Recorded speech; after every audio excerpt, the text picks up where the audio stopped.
Oh my god! It's a Twin Blades variant. There's a Maelstrom on the backside. Phantom's picking up more kills, finds Andrew as well as a triple. Oh, look at Sahaka. Finds the Abathur top lane 6. Great Ring of Frost connecting onto 4 members. We might have a comeback for the ages. You hate to see it. You hate to see it. Will they be able to escape? ETC does fall. What a counter attack by Regen Red, and he's gonna barely get away with his friggin' teleport ability. Holy shit! That was really spicy. What is up? Welcome to the stream. Detected. If you're new here at twitch.tv/MurdaRG, I'm your host, Murda. Thrilled to be casting Division S for you guys tonight. You might have just caught me over casting with Mark.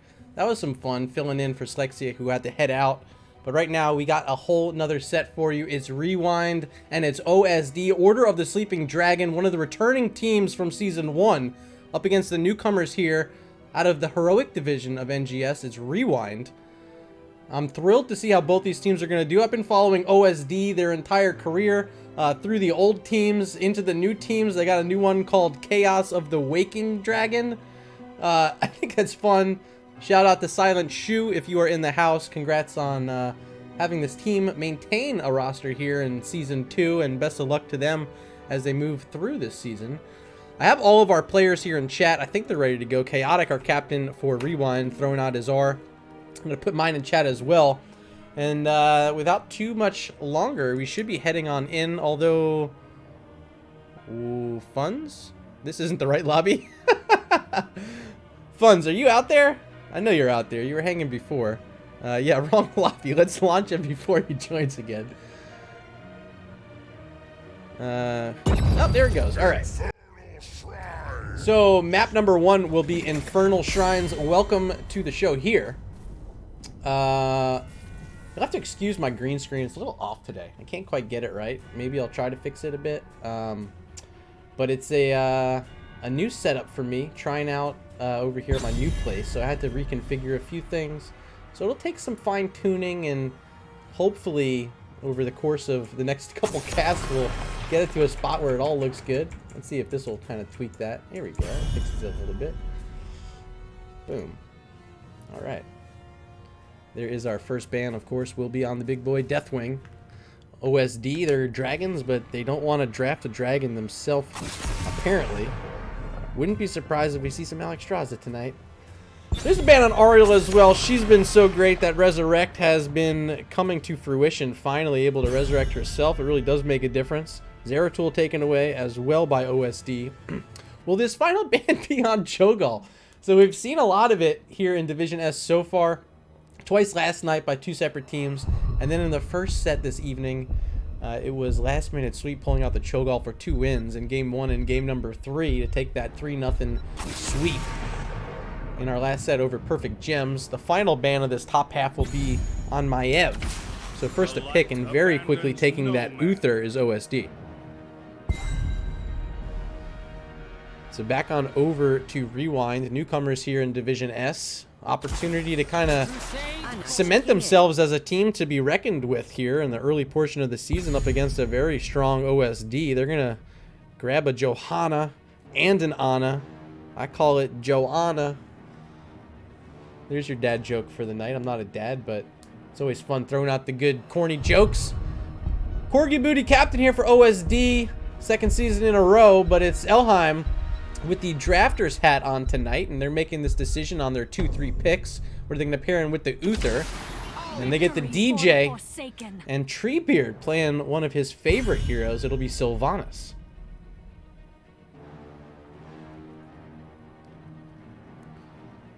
Final ban now for RewinD. Already taken away the Oriel and the Maiev.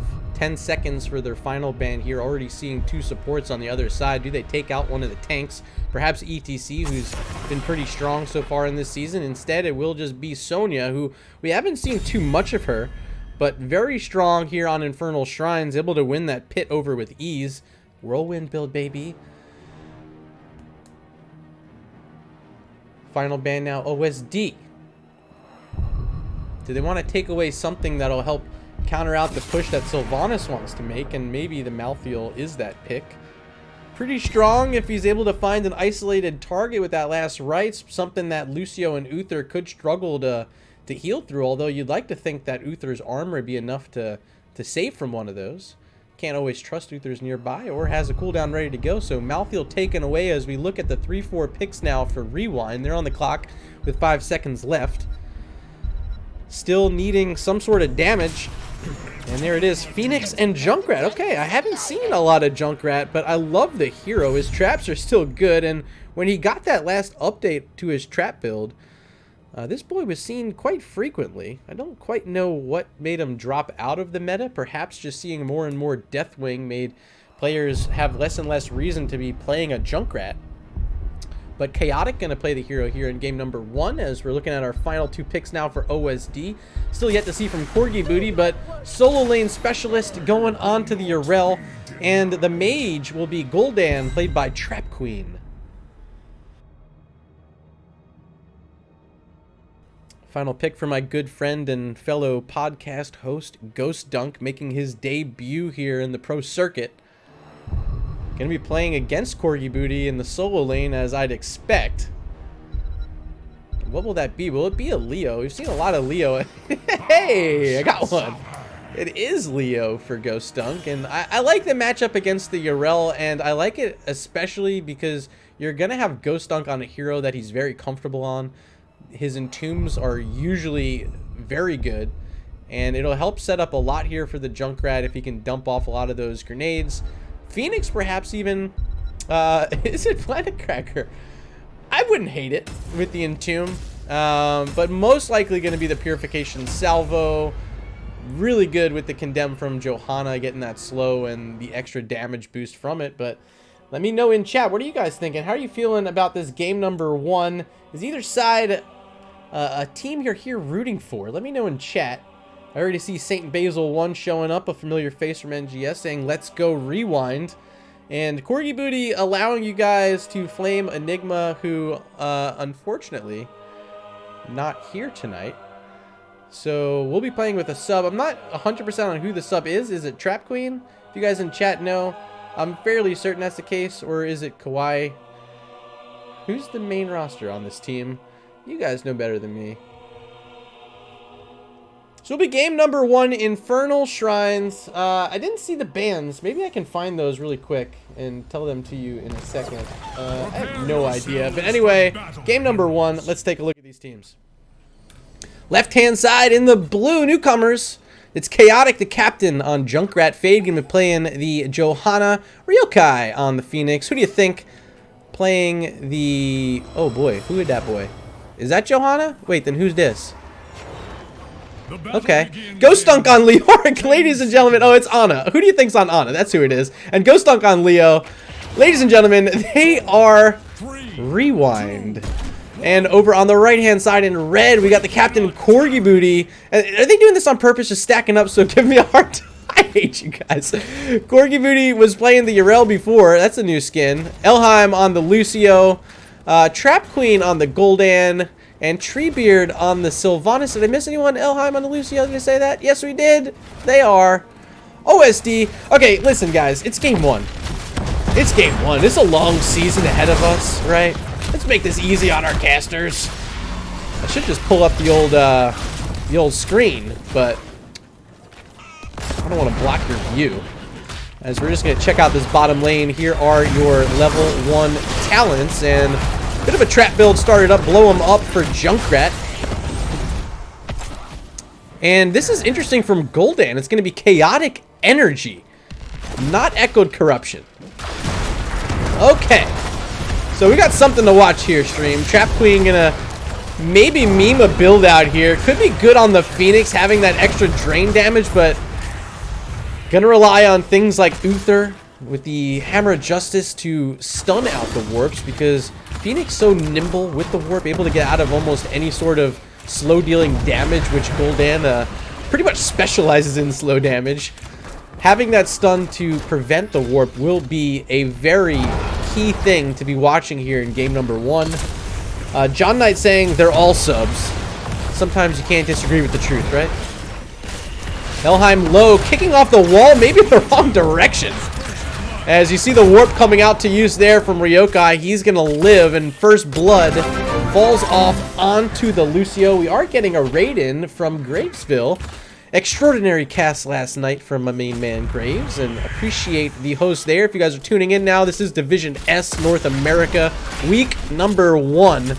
It's newcomers RewinD against incumbents Order of the Sleeping Dragon. As the first blood did go over to RewinD, they found that kill onto a maybe a misclicking Lucio, but nonetheless did count as a kill and did net them about a half-level lead. But here's Sylvanas pushing onto mid-wall, Ghost Dunk having to come down from top. And that will slow it down as Uther is going to be able to retreat after the condemn from Johanna. Really nothing doing here in terms of an attack, as Phoenix going to head on up top with Leoric. Actually, no, going to stop off at the Bruiser camp because there's a shrine activating in about 20 seconds, and RewinD wants to have a bit of pressure on the map. The only camp they have available is their Bruiser camp, so they're working on it. Ana here helping out Phoenix, and on the other side, 2 heroes from OSD, Treebeard, Kawhi, and Elheim working on the Bruiser camp for themselves. Taking a look at the point, we'll be up top, and it will be a Mortar Punisher spawning first, as Chaotic in a channel right away with that Junkrat. Leoric also inside, as Johanna's going to hold the vent, making sure no one steps in. It's just Corgi Booty and that Urel so far, as the rest of the team now coming up from that Bruiser camp, ready to go. Ryokai losing a lot of that shield. There's the stun, still no warp, so it should be okay. Kawhi falling himself. That's the Uther down to 50% health, having to back on up as the traps are starting to chase him in. Uther's going to pop it intentionally. And here comes OSD now moving into the point. Johanna trying to lead the team out. A lot of damage coming on top as Leoric having a Wraith walk himself out. And position has been set up by OSD, but RewinD not willing to give it up yet. Still throwing out a lot of damage from distance as Junkrat. They have the Phoenix also with this laser now connecting onto Gul'dan. Trap Queen low. 7s are picked up now for OSD. A couple more heroes yet to choose those talents, but we do see the boombox coming out from Lucio, going to help hold down the vision in some of these vents. Also going to give a bit of healing away from his own body, as Treebeard in trouble, able to barely scoot away as Sylvanas. OSD still trying to push RewinD back, as Johanna really the only one able to walk forward. The bush being, or excuse me, the vent being controlled by OSD. Another attack, and Ryokai will fall, trying to go a bit too deep on the Phoenix that time. First kill of the game for OSD. But picking up the Punisher will be RewinD. They lose another hero. It's Johanna falling, and Ghost Dunk will be next. A triple kill for OSD. But they're going to have to deal with this Punisher. It's on the map. It's leaping in front of the wall, so it won't do too much damage, as, you know, they have the Gul'dan here. Actually having that Drain build, maybe doing a bit of extra damage to something like this Punisher. Curse of Exhaustion picked up at level 7. Interesting. So barely doing any damage to the wall, just a bit onto that bottom side tower. RewinD gonna back on out and start working on some camps, as Ryokai keeping vision towards the mid, as well as Leoric seeing just the Gul'dan there. They're gonna be able to get this camp and now rotate towards the bottom, where this siege camp is now just activating. They want to play aggressive first. Sleep onto Gul'dan. There's the concussion mine down as well. Trap Queen not able to escape this time. Second kill of the game for RewinD, as they're going to be able to invade. Corgi Booty going to step up with this Urel, but no chance with no heroes nearby, as Ghost Dunk having to play defense up top. Big push from the Sylvanas, Uther, and Lucio. Black arrows have expired, and Leoric will be able to clear that up. Here's the mid camp working on that well, and should go down. There it goes. So a bit of an advantage there, but the next Punisher will be bottom lane, so still going to be a well nearby for OSD. We'll see if maybe RewinD wants to play aggressive and start looking at that other well to really help out their cause here in this bottom lane after picking up that first Punisher. Getting the second Punisher would actually make them feel really good. The first one was close, and maybe they wouldn't have gotten it if it wasn't for an aggressive play that cost them a few deaths. But being able to get one out right here, and their second in a row, would make them feel good about their chances to win this map number 1. Bottom side camp being worked on, but nearby is Johanna. Here she comes, big condemn. There's going to be the Purification Salvo hitting 4 targets. Very low is Uther, down to 50% health with the double support coming into effect. Now the Riptire going to push heroes off the point. As, oh my god, backside, look at that Eye of Horus, triple kill for RewinD as the concussion mine not quite able to get that Sylvanas back into the grasp of RewinD. But now they have a camp. They got the triple kill, so 3 heroes are in the death pit.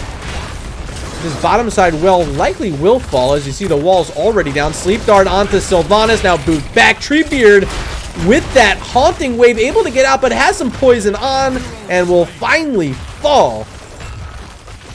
6th kill of the game now for RewinD as they secure that well. They're going to get the fort as well. Look at these Khazra minions still throwing those spears out. First structure of the game down, and it's in favor of RewinD. Maybe the team that's a bit more in practice, you know, playing without a sub tonight. They've been playing NGS. They did a lot of the qualifiers. In fact, every single qualifier they played in. Didn't technically qualify in the qualifiers, but due to a incumbent team not retaining their spot, RewinD being invited here into Season 2 as the next highest seed throughout those qualifiers. And a win here in Week 1 would go a long way with their spirits and making them feel like they truly do belong here in Division S.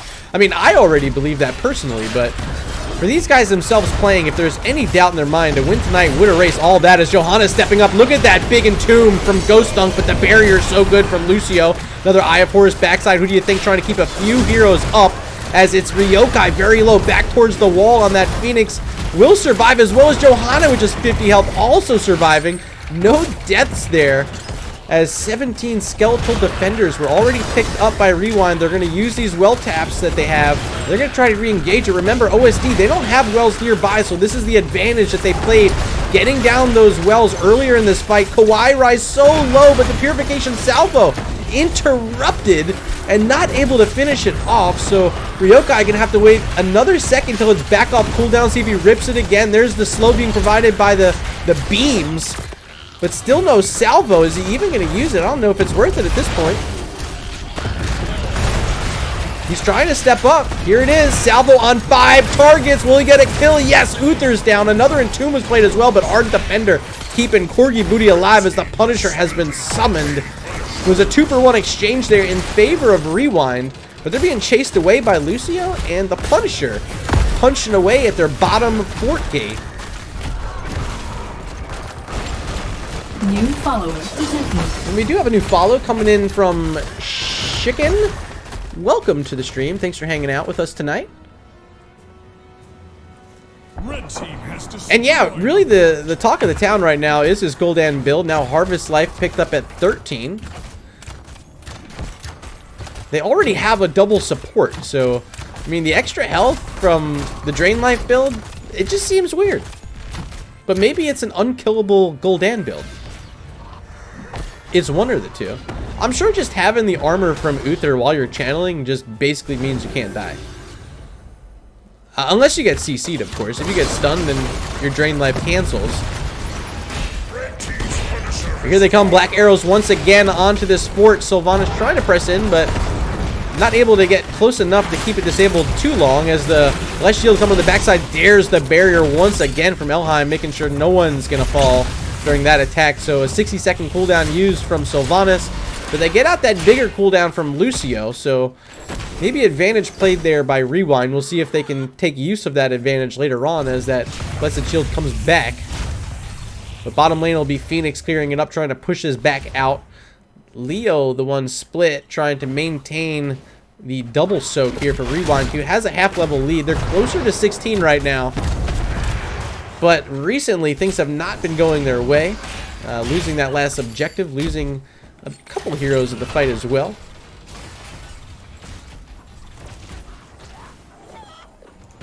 Bottom side camp is available, and all 5 members of OSD will work together to get that down. As you see a big push about to start up top. Leo already starting it with the minion wave, but here comes the entire team of RewinD. Is there a response? No, they're going to stop off at mid. They still want their own level 16s, maybe knowing that they're not going to be able to fight without it. They're going to press onto this mid fort with Black Arrows. As RewinD backed out, they didn't get this fort. They were a little bit scared, thinking that rotation was coming, but a little bit baited.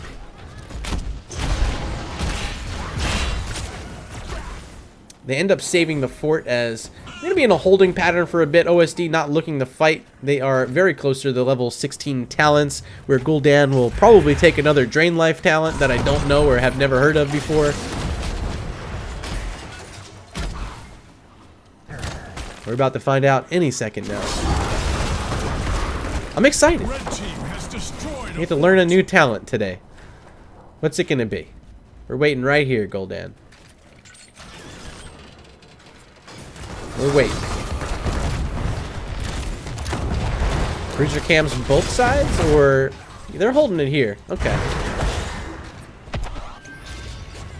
Okay, Rampant Hellfire. Hey, we've heard of that one, guys.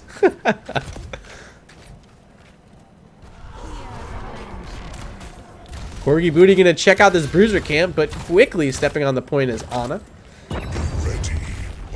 Top side shrine yet again. We haven't had one in the middle yet. We had the starter one up top. Second one was down in the bottom as a concussion mine is on the ground. Wasn't able to be popped because didn't have a target. Rewind with that almost a full level lead. They're gonna take this fight up that level, but not up talents because 16 was picked up by OSD.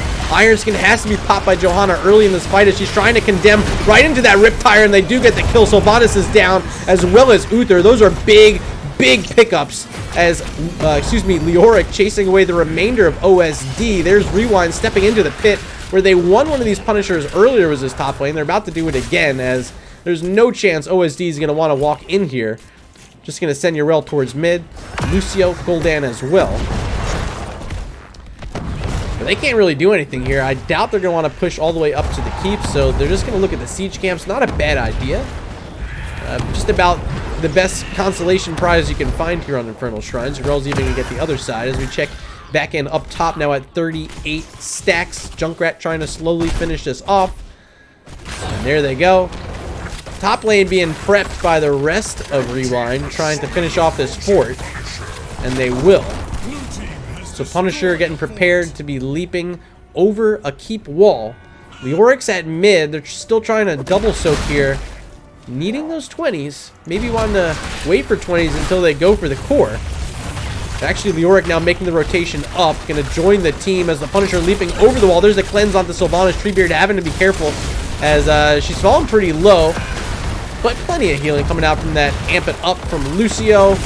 There's going to be the disable onto the fort. The sleep landing as well onto Yrel, but she pops that Ardent Defender at the last second. Still low is Corgi Booty as the Eye of Horus now on the backside trying to finish him off. Won't be able to get the job done quite yet as the Entomb is there. Is locking in Uther, but the barrier from Lucio once again saves the day. Will also save this keep as Rewind not able to get enough damage to finish it off. They make their retreat. But this is Lucio. They can catch up. There's the boost off the wall. Ryokai may be in trouble getting some slows out from the laser. There's a sleep from Ana. Going to help a lot onto that Uther. And OSD is going to have to give it up as Leoric now back to clear up the mid lane. Double camp was pushing that entire time. But, you know, these things, they're not that strong. They really aren't. Let's not lie to ourselves. They do a bit. They tickle, you know, but do they really destroy? Do they eat stuff? Not really. Concussion Mine, though, that might eat some heroes. Purification Salvo onto 4 targets. There it is. Trap Queen solo, but still alive. Now the Riptire.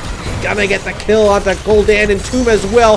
There's a big sleep dart hitting 2. Should be even more for Rewind. Can they finish Corgi Booty? No, not yet. Yrel able to hop away, but still chasing Lucio. He's fast, but is he fast enough? Rewind, they don't even care. It's a getaway. We got level 20s. This keep is very low. We're here in Division S, and we want to win our very first game. And they're going to go for it. Keep in their sights. Keep is down 30 seconds till Gul'dan, Sylvanas, and Uther respawn. Rewind moving on to the core. Trying to finish out this game number 1. Yrel here in defense with Lucio. Already losing the shield is Phoenix, having to play careful, but Ana just blasting away with those extra speed auto attacks. Look at this at level 20. The core now at 75% as Yrel's gonna fall. Backside, Lucio very low. He's down as well. All the heroes are down. It's an ace. And Rewind stepping into Division S, picking up their first win of the season. And their first win overall professionally. Congratulations to them. Picking up that on Infernal Shrines.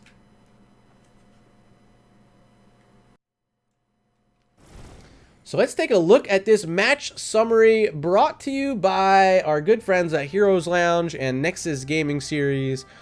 What a first map. Trap Queen with a bit of an interesting build. We did see that. I'll show you in just a second in case you missed it. But doing a good chunk of damage for OSD. 97k siege damage, which we expected Gul'dan to be leading. But still with the 44k hero damage. A respectable total. Maybe not what you guys at home are used to coming out of a Gul'dan. Did have the 2 kills. Led the team. Let's take a look at the talents. You want to see it. They didn't quite make it to 20. But yeah, Drain Life build. Chaotic Energy. There's the Curse of Exhaustion. And the Harvest Life. Rampant Hellfire at 16. What up, Cubico in the house? Thank you for showing up tonight, my man. Game number 1 in the books. How are you guys feeling? What'd you think of that game number 1? Share your feelings in chat. 27 of you out there right now. A lot of you joining earlier from Mark Zombie's stream. Huge thank you to him for being the man, hooking me up with that raid. And then Gravesville during that game number 1, sending over 9 from his channel. Hopefully you had a great stream as well, my man. And appreciate the viewers. If you're still checking this out and you don't already know me, I'm Murda. I cast a lot of NGS matches. I've done a bit on the open division type stuff, working with Heroes Hype, and did a bit of qualifiers through season 1 of the Division S qualifiers, but really starting to get my footing here in season 2. Excited. If you don't know, I'm the org founder of Regen, so you will see my good friends led by Porky this season playing in Division S. I'm really excited for them. Host connection detected. Oh, we got another host coming over from Ryokai. Now. Appreciate that. Player here for RewinD. But yeah, I don't know if I'll get to cast Regen this season. Conflict of interest stuff. I don't know. I cast them in NGS. I don't know if the mods will really want me casting them here in Div S, but you know, if I do, it'll be fun. If not, you know, no biggie. They're gonna get casted either way, and I love cheering those guys on. They're a fun group, and the Div S roster, I'm excited for it. They got fun. A lot of fun with funds. Is Fun still out there? Is he going to hop in our lobby again? We are in our lobby, by the way. Towers of Doom here for game number 2. Towers we're underway. Doom. T-O-D. So I didn't write something down from last game. Who'd they have? Leo, Phoenix. Who's that last one? It'll come to me. Sylvanas. This was Urel. And ooh, Maiev banned again.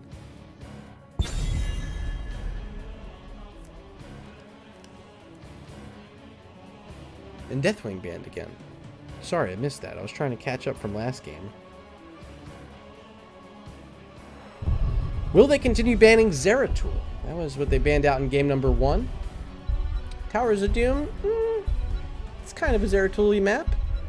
A little bit. I mean, which map isn't, right? It will be a Zeratul ban. And there's the Ariel ban, so our bans remain the same on both sides. Who was that last pick? Why can't I remember? The crusade calls. Well, I'll figure it out here in a second. Oh, it was Junkrat. That's who it was. Junkrat. Uther, Lucio, Sylvanas, Urel. You know, whatever. I can't remember everything. Johanna picked up, stolen away by Kawhi.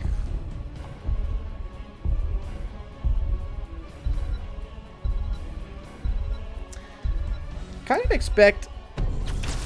Yeah, I was about to say, I was expecting the Sylvanas. I wasn't sure if they wanted the Ana again, but I suppose why not? I like Sylvanas on this map. I think Merc Queen, really fun to play here. Wouldn't be surprised if Ryokai picks it up. There's the Phoenix stolen away. So are they just trying to take heroes from the other side? Okay. Maybe they'll help me finish up who all the heroes were. Still got the Leo out there. Ooh, ooh. Haven't seen Corgi Samuro in quite some time, and this will be a treat. Abathur, the final ban now for RewinD. How are they going to deal with Samuro? It's almost a free win.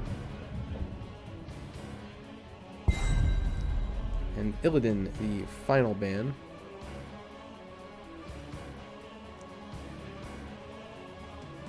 Yeah, interesting. They got to figure out the response for Samuro here. Is it something like a Falstad just to get the global to help respond wherever Samuro's at?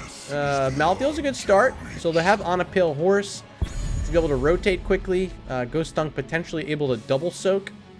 Maybe even able to double soak better than Samuro. But then they need a really strong 4-man in the bottom lane. Already having the Sylvanas, Ana, Mal'Ganis could work out for them there. They need one more hero to kind of group in with that to really make that bottom lane stack work. There's the Lucio and Li Ming. Yeah, game 1 Lucio was good. It's going to be able to heal up all those clones evenly. Love that. Lucio loves spreading the heals. He likes playing his music for everyone listening. And if you're on the other side, reverse amp, you can listen too. Final pick, Lunara. Not sure how I feel about the Lunara. It's going to be a bit slower damage. Lucio able to use that amp it up to counteract the poison. But they have a lot of opportunity to work on camps now. Lunara is great, Malthael is great, Sylvanas is great. So all 3 of the camps on this map will be targeted frequently, if I'm guessing correctly, by RewinD. And on the other side, pretty good. You know, the Samuro, one of the strongest camp takers in the game. You got Phoenix as well, who, you know, not the best, but decent, especially if Treebeard's willing to help out with that Li Ming. There's going to be a lot of camp play here. Bottom lane, whoever gets possession first, likely going to win it. So keep an eye out for whoever dominates the bottom lane. And I think for me, I think you got to give the advantage to RewinD in the 4v4 matchup down there. Assuming we get Malthael double soaking, Samuro double soaking. You guys guess. I don't know. Update score. Is it 1-0? You are so right. You're absolutely right. I'm used to having 4 monitors here, and one of them would just be scoreboard. But I'm playing on a new setup. My apologies, and appreciate you, Phoenix, as we load on in to game number 2. Let's introduce this team on the left-hand side. Chaotic playing the Lunara, Fade on the Mal'Ganis. Who do you think playing the Ana once again? Ryokai on the Sylvanas, and Ghost Dunk will be in the solo lane on Malthael. Make some noise for RewinD. And over on the right-hand side, it's Kawhi Rice playing the Johanna. Elheim once again on Lucio. Trap Queen going to play the Phoenix. Corgi Booty on the Samuro. And the last hero I'm yet to call is Treebeard on the Li Ming. They are Order of the Sleeping Dragon. Elheim getting chunked again here in the early portion of this game. Very low on that Lucio. Game 1, I believe it was the Uther falling first right at the start. But not the same fate here in game number 2. Everyone's surviving for now, but Elheim still playing aggressive after that well tap. Now looking to find some damage off onto this Mal'Ganis. The Fade able to escape. He's back behind the wall as we check out our lane matchups. It'll be Mal'Ganis up against all 3 monkeys in the top lane. And down in the bottom, it'll be Sylvanas up against the Crusader and the Sorceress.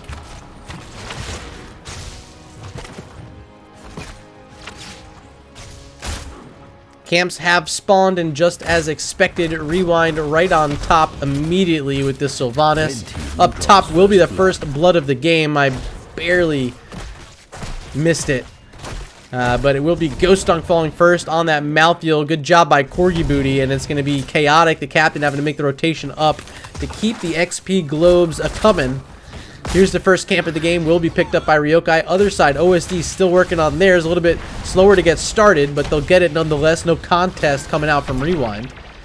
Sappers v Sappers now bottom lane, as Fade getting slowed by Phoenix. Trap Queen trying to keep him here, but Mal'Ganis able to use those Fell Claws and escape back behind the wall once again. This time without a well tap, is going to have to wait for Ana to throw some healing darts that direction. As OSD is able to clear up one of those pumpkins already, the second one getting pretty low. There it goes, as their Sappers are approaching now. They're getting ready to push their own in. Only 3 heroes here from RewinD, as Lunara finally starting to rotate from the top lane. You're going to have to make a bit of a safer rotation in. Sappers do run in. And now slowed is Lucio. Healing reduction as well. The grenade from Ana, but Elheim able to survive. A little bit too fast. Has that kick off the wall. Check out top lane. We missed the kill at the start of the game, but they're still duking it out, as Mal'Ganis may be exchanging a bit nicer this time. Corgi Booty down to 25% health, a little bit lower than Malthael is. Trap Queen waiting, and Ghost Dunk has no idea. Here comes Phoenix. There's the slow. Warping around. And we'll be safe. Lunara now in chase. Corgi Booty, oh, misses the Q. Still gets to finish off Phoenix. That's going to be a kill. Sylvanas cleaning it up. Ryokai, a little bit of a kill steal. The beauty of HOTS. Not gotta worry about a kill steal here. Will be triple shrines. Ghost Dunk channeling first. Down bottom, Ana trying to get started here, but Lucio and Li Ming in defense. It is currently a 1 hero advantage on the map for RewinD, as they are scaring away Li Ming and Lucio. Ana able to channel it. Will be a 4-shot lead for RewinD. So I'm a bit surprised they're leaving the Lunara at mid so often here in this matchup. I thought they maybe would have been using the Malthael, especially with the level 1 pickup on a Pale Horse, giving him that movement speed increase on the mount. Allows him to get up and down from top to mid here on Towers of Doom pretty effectively, but they haven't gone for it yet. Maybe after this next camp rotation, spawning in just 3 seconds, you see RewinD waiting nearby. There they go. Perhaps after this next rotation, they'll start using Malthael more at mid, and there goes Ghost Dunk towards mid now. So already thinking about it. Now a fight over this camp. Fade having to push a few heroes away. Trap Queen low, getting slept. As Kawhi Rice, the one playing on the front side with that Johanna, falling low himself. Phoenix will be the first to go down. There's a sleep dart on Johanna. No Iron Skin available. And Kawhi Rice, ooh, finally gets the Iron Skin, but it's too little, too late. 3rd kill of the game for RewinD. They're going to get this camp and should have opportunity to walk across to the other side and steal away OSD's Sapper camp. They're pinging it, and they're moving on in. Just Lucio in this bottom lane. Rio turning off. Maybe was wanting to attack Elheim, but instead they know they got to get this down quickly. Here comes Phoenix. Right behind is Johanna, and up top is Samuro. On the point is Mal'Ganis. They do channel it, but here comes Samuro. They do pick up the kill on Sylvanas, but Lucio down. Double sleep dart keeping Who Do You Think alive. Clone's still chasing. They're able to just back away. Sappers are here. Li Ming's going to have to deal with them. If she doesn't, they're going to run into the fort. And they're starting to walk, but they're able to stop it. Single altar phase this time. Single shrine, rather. Fade going to start up the channel. Trap Queen nearby.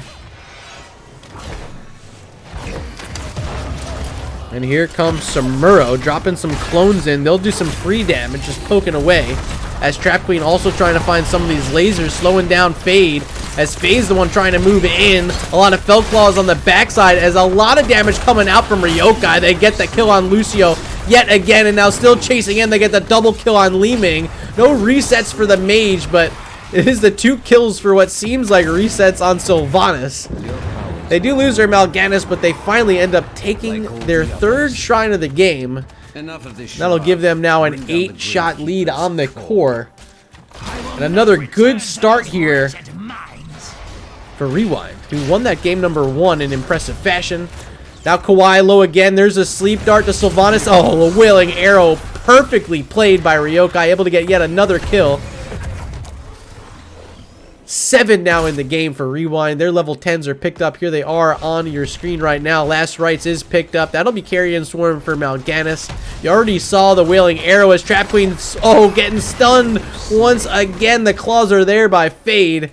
8th kill of the game for RewinD. And they're going to be able to dominate this bottom lane now. Here comes Mal'Ganis moving on to this final tower that's remaining on the wall. Sylvanas also here, saving these black arrows up for the good time. And the time is now. They don't have a minion wave. And they're going to have to do it against this Johanna. So maybe the fort won't be falling this time, folks.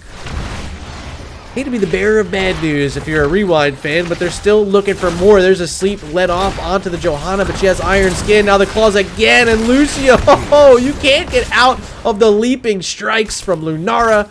Another kill, now 9 in the game for RewinD, still set up here in the bottom lane. Ana not scared at all, able to step up at will. Sleep darts have been connecting too for who do you think? And what do you think about that play? Let me know in chat. Double altar phase on the bottom side of the map. Sylvanas setting up in the bush nearby the enemy siege camp. Should see this Phoenix, but needs a little bit of help from Mal'Ganis. And here it comes, a lead off stun trap. Queen Low has that warp, will be safe and will be out. Corgi Booty now the one playing main tank with the Samuro as Phoenix finally falls up top. It was Malthael finishing off the final shot there. Down bottom was channeled by RewinD as Ghost Dunk almost gets the final channel here on the mid side altar as well. Corgi Booty gets the interrupt as a few heroes on their side are very low. OSD having to use that barrier, and Kawhi is going to be safe, but another channel being started up. Ryokai almost there, and it will be secured once again by RewinD, opening up this lead even further. Now 16 shots in the lead. The core's halfway destroyed on the side of OSD, and maybe the first time in a long time we're seeing the Samuro not be as effective as they want. Leaping Strike's going to be able to finish off Corgi Booty. Chaotic falling low, but will be safe with that second Leaping Strike out. You hate to see it if you love OSD, but you love to see it, baby, if you're here rooting for RewinD. 11 kills over the incumbents here in Division S of OSD, and the Dragons are still asleep. They're still in off-season mode so far here in this first set of the season. Gonna see if they're gonna wake up or they just roll over here in week 1. I'm expecting some sort of comeback. I'm not counting them out, but RewinD's looking really good. And I'm rather surprised that, they've been having their fair share of struggles. And, if I can say so myself, I know people are going to take offense, especially the crew on Nexus Edge. But they've been having their fair deal of troubles in NGS Heroic Division. I was truthfully a bit worried for them heading into this matchup, but I am pleasantly surprised with how they're playing thus far. And, I'm excited to see if they're going to be able to pull off this victory here on Towers of Doom, as they've already gotten their first win earlier on Infernal Shrines. They have themselves a 1-level lead and a 16-shot lead, as they're going to find Samuro here up near the boss.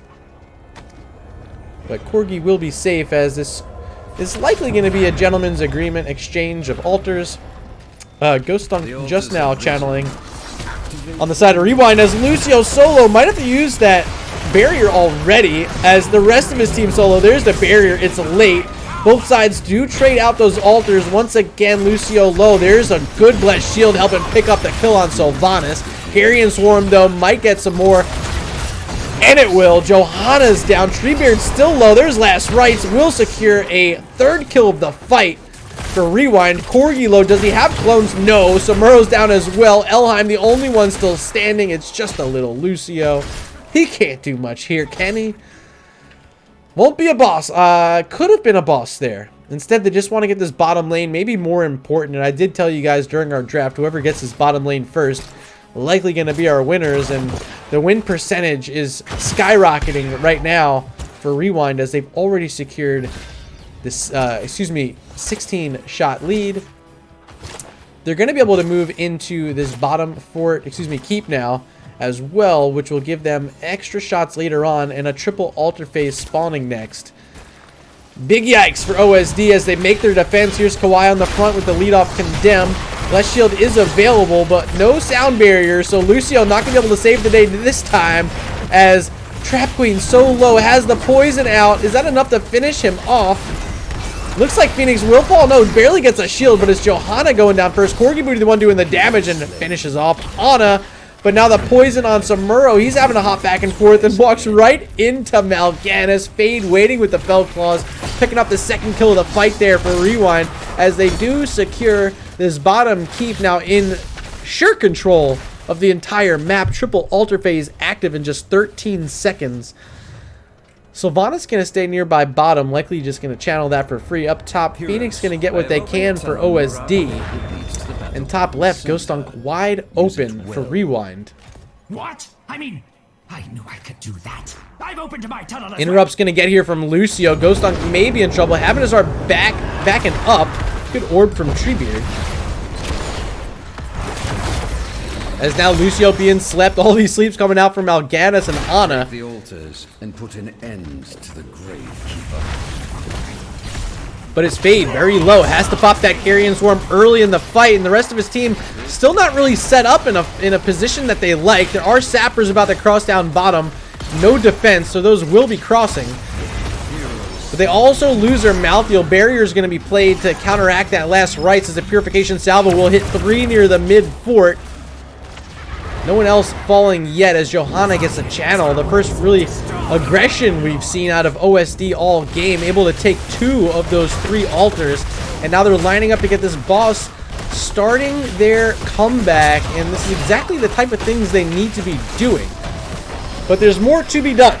Let's not forget, bottom lane in possession currently of RewinD. So OSD going to have to rotate heroes down here. And already nearby is Sylvanas, Mal'Ganis, Ana nearby as well, so they could rotate here and try to make this defense. As Samuro also even going to come down, try to stand near that sapper camp. I don't know, RewinD just giving it up.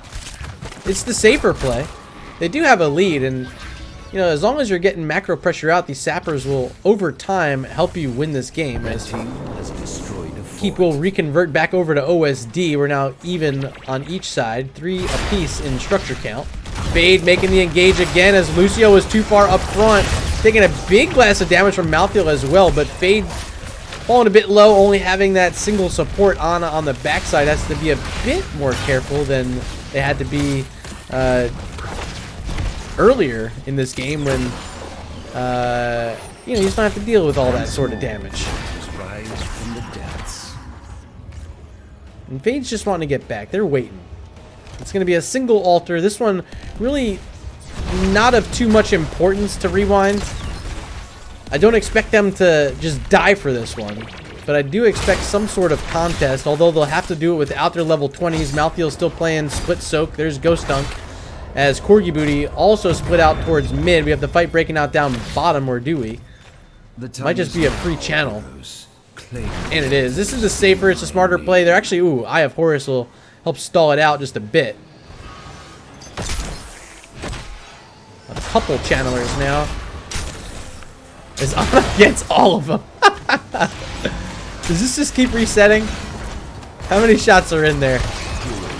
Malthael's down. Oh no! We missed it. Lunara trying to get killed. Sylvanas also falling, so a double kill on opposite sides of the map for OSD. They get the channel onto the objective, and this could be bad for RewinD, because they could lose their bottom lane fort. And this is the only fort that matters on Towers of Doom. Everything else, forget about it. Forget about it, baby. They need a minion wave, and here it comes. Fade still trying to play defense, as Lunara shows up as well. Very strong. Look at this. Splintered Spear picked up at level 7, so going to be able to spread a ton here onto all of these heroes. Treebeard having a backup, also low on mana. As the keep stands at 45% health. I don't think it's going down. Another good sleep there, hitting 2 targets from Ana. Big orb again from Li Ming, trying to whittle this thing down, even with the flashlight from Johanna. Anything they got. They just don't want to be too aggressive without a minion wave. Here again comes Johanna again, though. Sleep Dart connecting. Iron Skin has to be used. Fade still in here. Fort still standing, as Malthael and Sylvanas are showing up. They're going to try to make this last second defense. And they will. Fort still stands, but that's not a bad situation for OSD. They can come back later on, pick it up quickly. If they can whittle down another one of the forts, they could potentially have a situation where they can move in for a 6 cap. These pumpkins are going to help. in late game Samuro. Still doing things.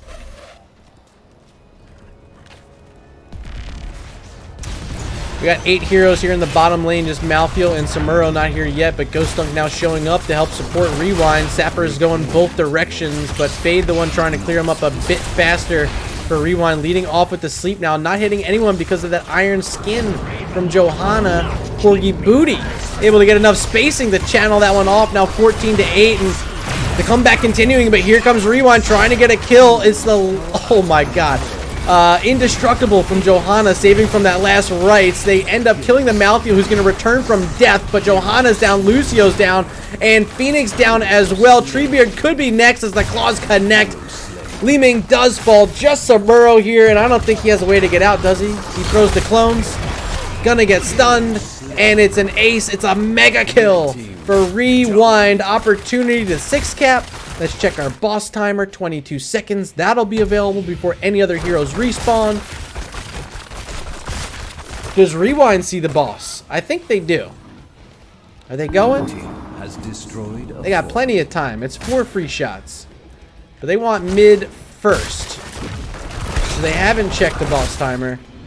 2 and 1. Boss is on the map. They're going to quickly try to finish off mid lane as a few of the heroes starting to move. Oh, they want 6-cap. They don't want boss at all. They want all 6. And it's just Lucio spawning first. They're gonna get all 6. Do they get all 6 and then the boss? That's a checkmate situation, especially with Alter spawning now in 30 seconds. Wow. RewinD putting on a clinic here. I can see everything, but they still see more than me. Boss down. That'll send it down to 2. Can they get this in time? It's down to 1. Final shot about to be sent. Will it go? And it does. Game number 2. Gonna be going over to RewinD. Now up 2-0 in the set and potentially about to take the sweep over OSD.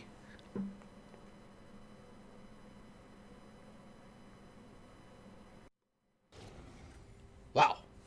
Once again, match summary brought to you by Nexus Gaming Series and Heroes Lounge here, bringing you guys another season of Division S. It's the Captain, Chaotic, your game number 2 MVP, picking up 5 kills on 0 deaths, 15 assists as well on the Lunara. Splintered Spear to full effect. Didn't quite get everything they wanted out of the Samuro. Actually lost the XP race to Malthael. A great selection by RewinD, getting a hero who can keep up with Samuro, and keep up he did. 4 kills as well for the Reaper of Souls. Here's the talent screen before we move on to our next little intermission. 22-9, the overall kill count in favor of RewinD, who now have a 2-0 lead heading into game number 3 here. We're going to be back in just a few seconds. I'm going to take a quick break, run to the restroom, and I will see you guys for game number 3.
And welcome back to twitch.tv/murderrg. I think I got the lights fixed a bit. It was a little bit dark in here, darker than I thought it was. Didn't realize some of my lights went out. But a little brighter now. Maybe you can see me. I can't see you. I got glasses on. Of course I can see through them, guys. Come on. I know it's nighttime. I'm wearing glasses indoors. But that sort of thing happens. We have a rogue here, Nentori, hopping in the lobby.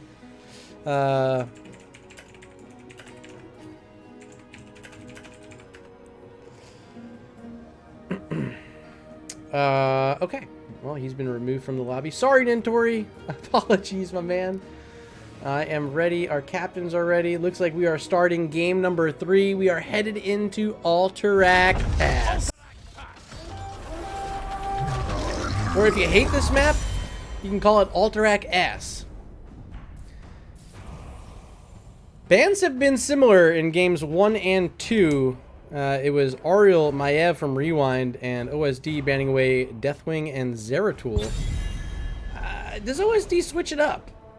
You know, they lost the first 2 games. Not the strongest. They're sticking with the Zeratul ban.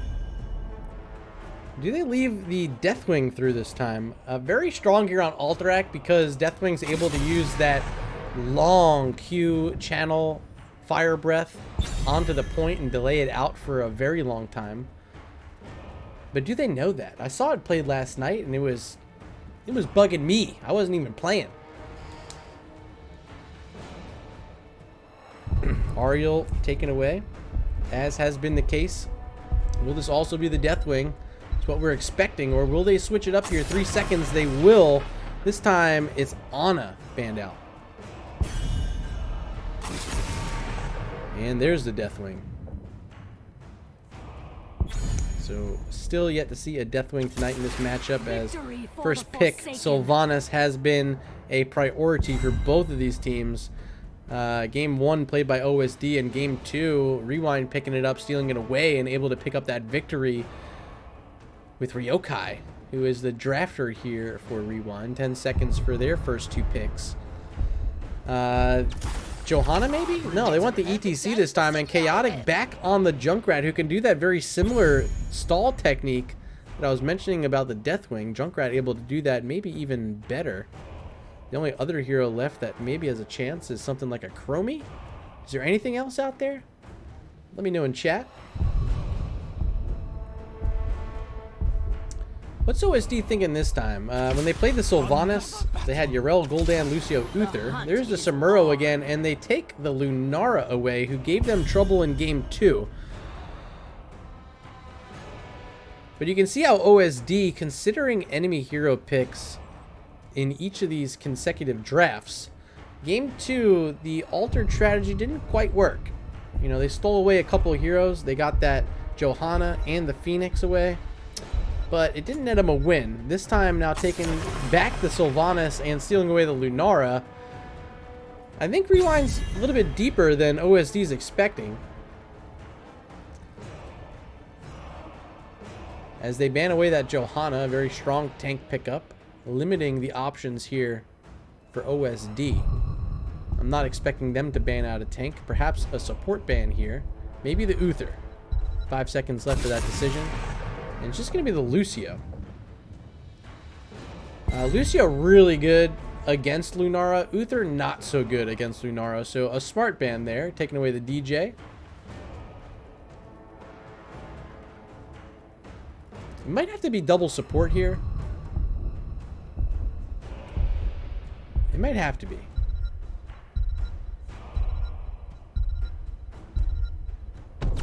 Malthael again, and there's the Rhaegar for Who Do You Think? So still potentially a double support, as the final selection will be Malfurion. Actually, one more, sorry.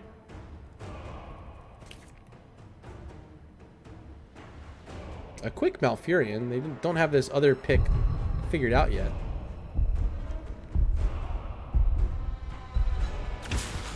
And there it is. Muradin will be their tank. Wasn't sure Muradin or perhaps the Mal'Ganis, which we saw last game. Final pick for Ryokai. Do they go double support, or are they comfortable enough with just the Rhaegar?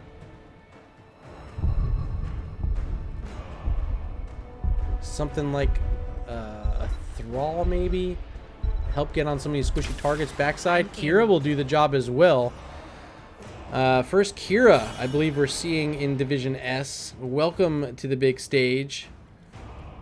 And what do you guys think about these drafts? A bit different than we saw in games 1 and 2. Still the bans remaining relatively the same. I'm excited to see how this Kira is going to work out. Some squishy targets on both sides. And I think the Kira are going to thrive up against the Samuro. Just all those extra bodies on the clone going to help get those stacks early. Big body on the Muradin can stand and, you know, withstand a lot of damage, but ultimately just means Kira is going to get stronger as the game goes on because of something like a Muradin. So I like the pick. Good, strong pickup by Ryokai. We'll see here in game number 3 if it pays off. If you guys in chat have anything you're seeing that I'm not seeing about these drafts, let me know. But I'd say a lot of pressure on Treebeard here playing that Sylvanas. See if they can pull it through and send us to a game 4. But here we go, game number 3, blue side. We got Chaotic playing the Junkrat Ryokai on the Kira. Fade playing ETC. Who do you think on Rhaegar? And Ghost Dunk resuming duties on Malthael. Make some noise for RewinD. And on the right in red, we got OSD. Trap Queen playing the Lunara, Treebeard on Sylvanas, Corgi Booty playing the Samuro again, Kawhi Rice on the Muradin, and Elheim on one of his favorites. It's Malfurion. Make some noise once again. OSD.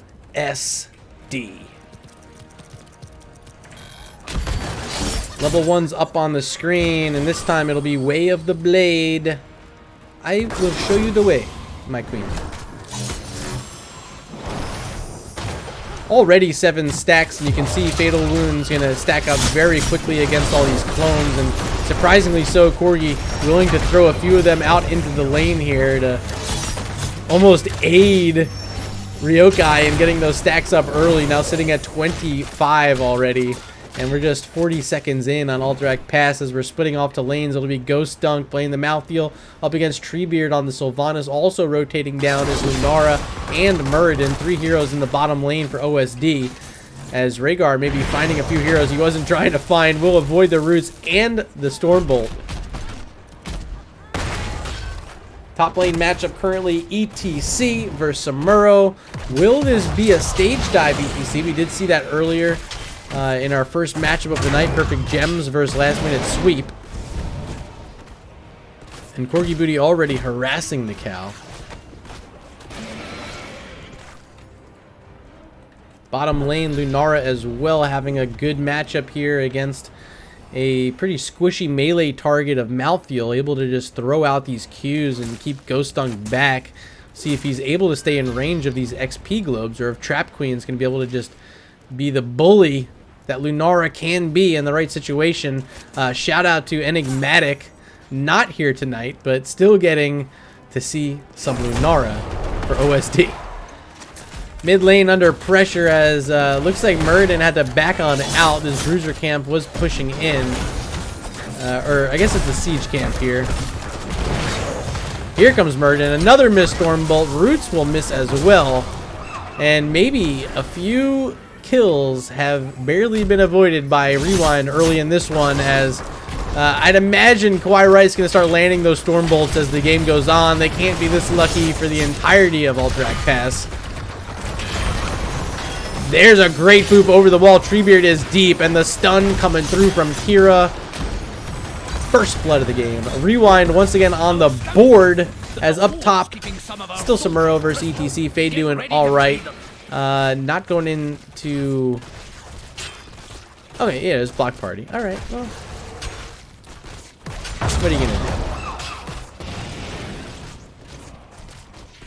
Thought he was gonna go globes, but I guess playing the soul lane maybe too hard to find all 20. Can't pick up for RewinD, and a good time for it as our objective just now activated. Kira coming up from the bottom lane. And OSD going to be a bit late starting their side. Fade's still sturdy up here too.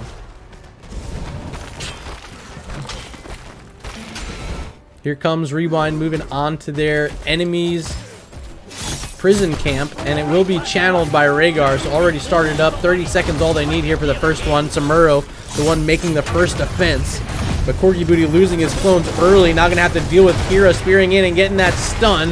Now surrounded. ETC should have a power slide any second, as Samuro will be the first to fall in the fight. Level 7 talents now picked up for RewinD. They're making a disengage as Muradin trying to move forward. Not enough follow-up after the Stormbolt, and ETC still on his feet, getting some support now from Rhaegar. And both teams at level 7. Here comes RewinD again, trying to move back onto this prison camp, but they're kind of low on health. It appears as though they don't all have taps available, and Lunara is going to chase down Ryokai a bit. Nah, he's aight. Shui in chat says, Murda casting right now. Yeah, I'm casting. Can you not hear me? Hello? Does it not sound like me? Are we not on my channel? I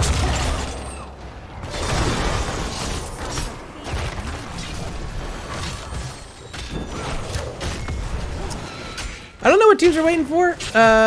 You know, Corgi's here just harassing. But I'm surprised RewinD's not trying to get back onto this point. They have the kills in this one. I think they have the better team fighting team, especially when Samuro's not there.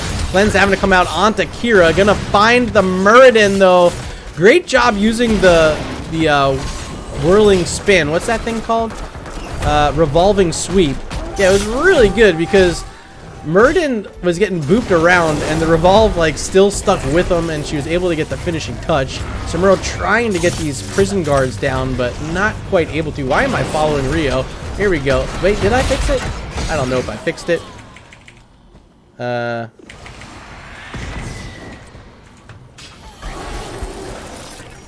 don't know what I did. What did I do? Okay, there we go. Here we go. Okay, we fixed it. All sorts of buttons, okay? Yeah, Shui, we're casting Division S, man. This is week number 1. RewinD, they play in NGS Heroic Division. And we have OSD here, who are former NGS Heroic Division. A team at least. I know Corgi Booty played back then. A different roster these days, but still has their roots back in NGS a long, long time ago. And they are the incumbents here from Division S Season 1, as RewinD in their first professional match, already up 2-0 with level 10s here. Will be final strike from Kira. I do like this one. It's going to help finish off some of these targets on the backside. And last rites for Malthael, which is going to make this whole thing that much more fun to watch. Riptire, Ancestral, and Stage Dive is going to be the play from ETC, which we did expect after seeing him stay split out throughout the entirety of this one. Another Stormbolt going to miss, but here come those Leaping Strikes. Gonna secure the kill. Kira down very quickly. That Stage Dive just way too late from Fade. The Riptire also going to get killed as Muradin dies to last rites. They at least get something out of it, but Ghost Dunk low. Can't quite get the Ancestral on top of him, and Malthael's down. ETC getting silenced by that Twilight Dream, and Elheim and crew now going to channel away onto this prison camp. Still our first objective of the game. We're at 7 minutes in and level 11 for OSD. Finally able to get that channel off and start thinking about bringing one of these cavalries onto the map. Looks like it will be fully conceded over. No contest now from RewinD. Just Junkrat throwing a couple of grenades in. Both sides going to get their camps out before they disappear.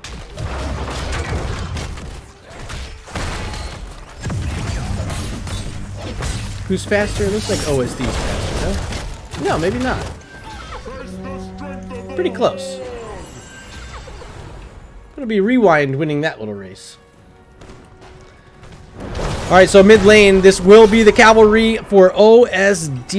Here is Kawaii, Treebeard, and Elheim, but they're up against 4 heroes from RewinD. There's that revolving sweep again, hitting the Muradin on the front side. Kawaii is able to be safe this time inside that extra protection of the cavalry. There's the last rites. Not enough armor to keep Muradin up, and Ghost Dunk finding his second stack of the game. We're only 8 minutes in, and both of his first 2 casts have netted kills. So a good start there for Malthael on those stacks as the spear The grappling hook from Rio not going to hit Malfurion, but they might find something up here. Sylvanas deep. They're waiting for that Haunting Wave out, but Treebeard not even going to bother. Now another sweep. This one's on Lunara. Riptire behind it. Leaping Strikes trying to come out, but the last strike and the Riptire helping get another kill. Now 8 in the game for RewinD. Malthael does fall down bottom. Apologies once again, as Corgi Booty, you know, he can get kills. He does it all the time.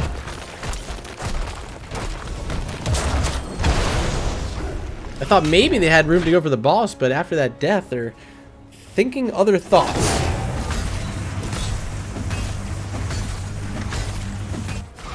Kira low up top, but Rio able to be nimble enough to get out. Down bottom, Fort hanging low as Samuro starting off the old escape and back. Gonna get stunned by ETC, and will swap clones, will be safe.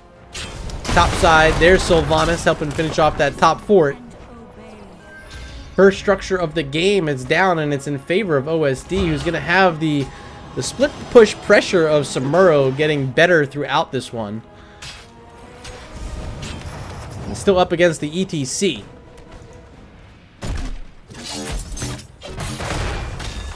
Muradin, the one in defense, up against Kira again. Not a great target to have to worry about, but does land a Stormbolt that time. Follow-ups here. Cleanse has to come out, and the Ancestral.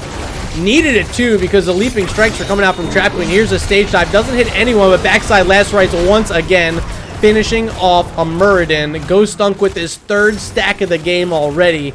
And another big pickup for RewinD, who can start thinking about bosses now. Prisoners will be located in 30 seconds. Of course, we know they'll be on the bottom side next. But what kind of pressure is going to be coming with it? Will they start up this boss? 17 seconds till Muradin's alive, but a bit of a response in the bottom lane from Samuro. Lunara here as well, and Malfurion will go to check it out.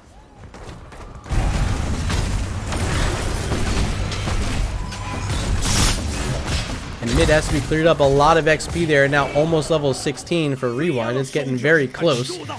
Prison camps are active as this bottom side boss has been pulled. Here comes RewinD. They got to move in quick. ETC should be here in time, and is.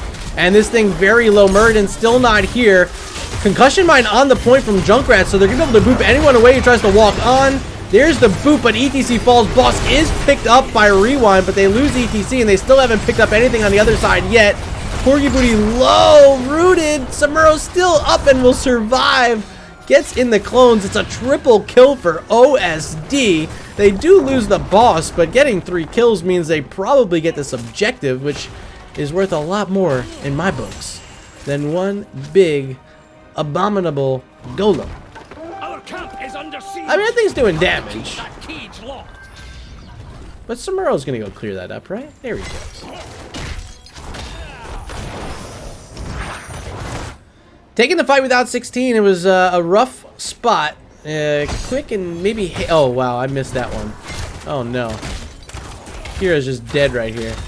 There goes your body. Yeah, I was going to say maybe just a bit hasty. If they would have waited for the 16, they have that advantage. But now look at the score. 9-8. And they were up, what, like 8-3, I think. Ooh, and the interrupt there. So this thing's still going. And it's complete. OSD getting their 2nd objective of the game. What an interrupt there by Corgi Booty. Making sure that didn't get recaptured by RewinD. They're going to have opportunity to finish off this mid fort and then start thinking about one of these keeps, as the other 2 forts are down. This one's going to be going down very quickly, as you got Sylvanas here, and you got a cavalry not too far away. There's leaping strikes to keep Trap Queen safe. And Kawhi waiting in the vent, waiting in that bush for anyone to get close enough for a Stormbolt. Here's that cavalry stage dive backside on top of Malfurion. Fade now looking at Sylvanas as the rest of the team showing up as well. Concussion Mine knocking Treebeard back towards RewinD, with the Twilight Dream hitting 4 targets with a leaping strikes on Ghost Dunk. They pick up the first kill of the fight. Cavalry still here, and they're ready to push in. Black arrows are ready to go from Sylvanas, and there they are. Kira spreading out a lot of damage using that final strike, but not enough damage yet, as a lot of healing coming out from Malfurion and more kills coming out from Samuro and Lunara. 2 more to add on in, as his keep will certainly be falling. Monkeys are swiping. Top lane as well, bottom lane as well, under pressure. We're going to keep an eye out there. Bottom lane, there it goes. Kira's clearing it up. Top side, ETC the one trying to do the duties here. But the rotation, a big rotation coming out from OSD. And ETC is now surrounded by heroes, and Fade will be the next to fall. 2 keeps down could mean game here for OSD. Will they push in? Yes, they will. Trying to send us to a game number 4. This boy fallen very quickly, already down to 75%. Kawhi trying to hold back Ghost Dunk, using that extra health to his benefit. 50% on the core now. His last right's going to get another kill. Pushing him back is Rhaegar, the unlikely hero. Can he survive, though? 80 health, gets a chain heal off, and will survive. Core still up. Double kill intact, and bosses on the map. RewinD could swing this right back to the other direction. Ghost Dunk running up there, staying out of vision. Will Ryokai show? Yes, he will. Corgi sees it, and in fact, they see them moving right past the minion wave as well. So they back out here, stage dive again, but not quite on top of Malfurion. What are they looking for? They're not looking for anyone. They're looking for a boss. It's the only thing that matters to them right now. And there they go.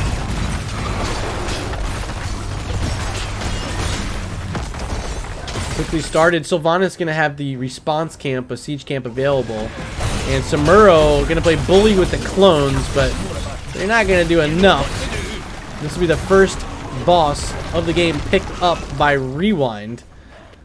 Actually, no, sorry. They stole away that one earlier, but this is the first one like they actually killed and got. The other one just a, you know, fine play. Good invade. Prison camp's also active in just 8 seconds. Corgi Booty was trying to steal away a camp, but unable. Now slowed tremendously by that totem. Kira thinking about chasing that direction, but realizing it's just a Sam, and it's going to be way too hard to chase that boy down. So just a camp. That'll help de-push the mid lane, which also has a camp coming the opposite direction. Along with those catapult minions, a tough thing to deal with for RewinD, who also have to deal with the level 20 talents for OSD here. Prison camp active, but Junkrat in a good spot, already set up with that concussion mine on the point, so we'll have vision for all those Q grenades. Twilight Dream really not effective that time. It does hit 3 targets, but not doing enough as he interrupts a little late from Kira. Gets the Ancestral. Backside now. Lunara so low. Grappling hook's going to miss, but Malfurion already down. Lunara leaping, hopping away. Will survive for now, but Kira could re-engage this at any second. Sylvanas already using that haunting wave. Is there a revolving spin? There is. And Treebeard will fall. Trap Queen nearby. But the towers are going to scare Ryokai back. Now just Muradin standing in, storm bolting the ETC. Fade trying to push back Lunara, making sure leaping strikes are not close enough. Malthael falling away from the fight. Corgi Booty finding him yet again. As Kawhi falling now at 33% health. It's ETC getting turned on. 400, the poison coming through, but Rhaegar, enough supporting so far to keep him up, but without the Ancestral, ETC will fall.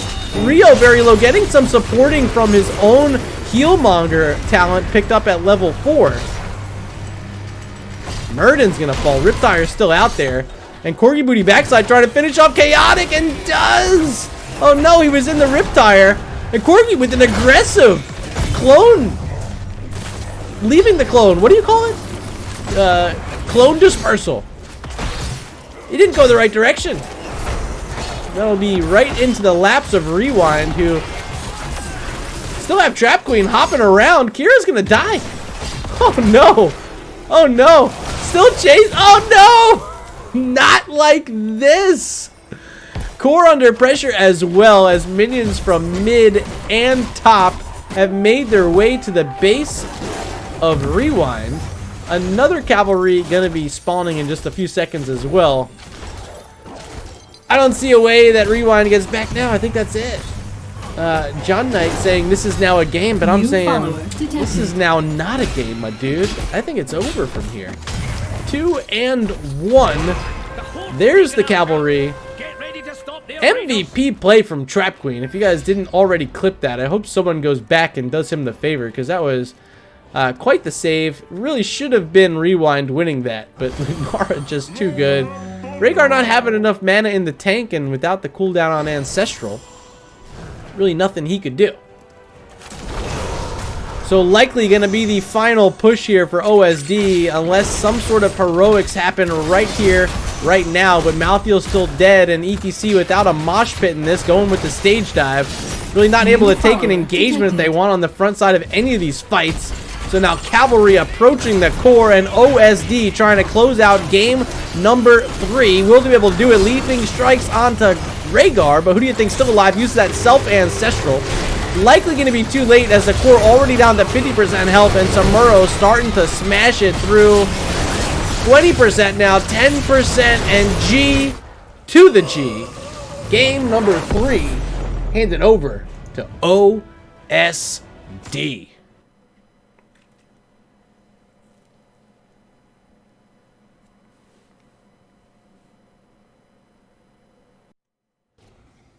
And here's the match summary brought to you by Nexus Gaming Series and Heroes Lounge.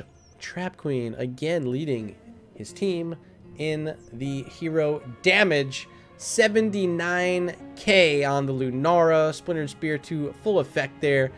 6 kills in the game with the leaping strikes as well. Actually not Splintered Spear in that one. It was the Choking Pollen. Great pickup up against the ETC, who kind of struggled on the front line. Of course, didn't have the mosh pit, so couldn't really play the threat that a typical ETC might. And that'll be it for game number 3.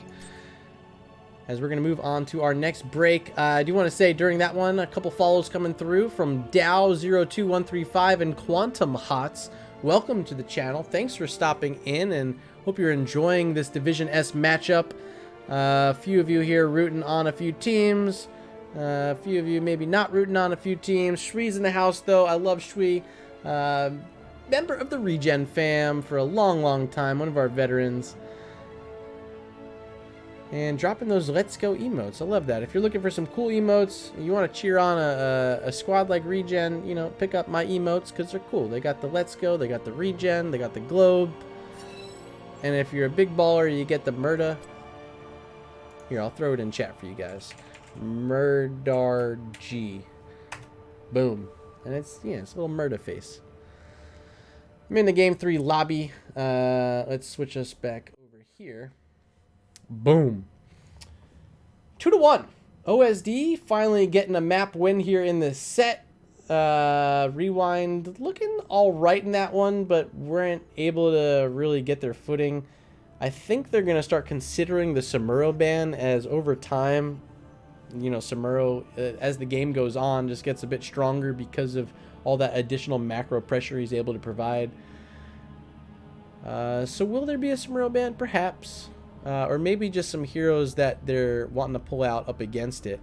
Let me tell OSD to get on the correct side.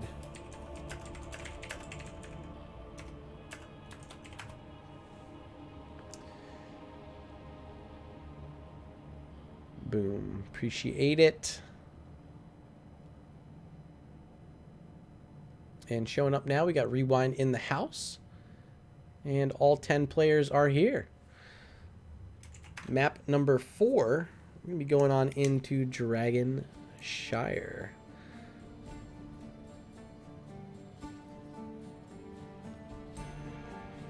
Sorry, just catching up in my book here a bit. Map 1 was Infernal. We went to Towers of Doom. We went to Alterac Pass. And now we're going to Dragonshire. It's like home field advantage for OSD, right? They get the Dragon Power. The Dragon Objective. Haven't been able to get in a dragon yet. Deathwing banned in all 3. Are yet to see an Alexstrasza selected. Well, to be fair, we haven't even seen a water dragon from Lili. We haven't seen a dragon's arrow from Hanzo. And we haven't seen a dragon blade from Genji. So no dragons here. They're still sleeping. Whose map pick? This was the map selection of OSD. So first to pick here will be RewinD. And looks like we're ready. Everyone's here. I'll throw out an R once again.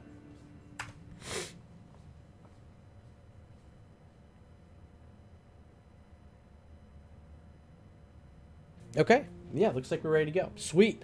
And also, shout out to the Green Mist on this side of me. We didn't have a co-caster tonight, but the Green Mist coming in clutch. Here's our draft number 4. Welcome to Dragon Shire. Rewind currently up 2-1, but OSD starting to gain some momentum here in the set, picking up a win on Alterac Pass. They're going to be bringing us into Dragon Shire, which means Rewind will have the first pick here. Ryokai with that captain's crown.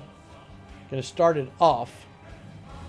And a long clock here, 30 seconds left to start thinking about this. It has been very similar bans, the Oriole and the Maiev so far tonight. Game 2, they were forced to use one of their bans on, Game 3, they were forced to use one of their bans on Deathwing. But I'm not going to be surprised if they start considering bans onto Samuro, or the Lunara.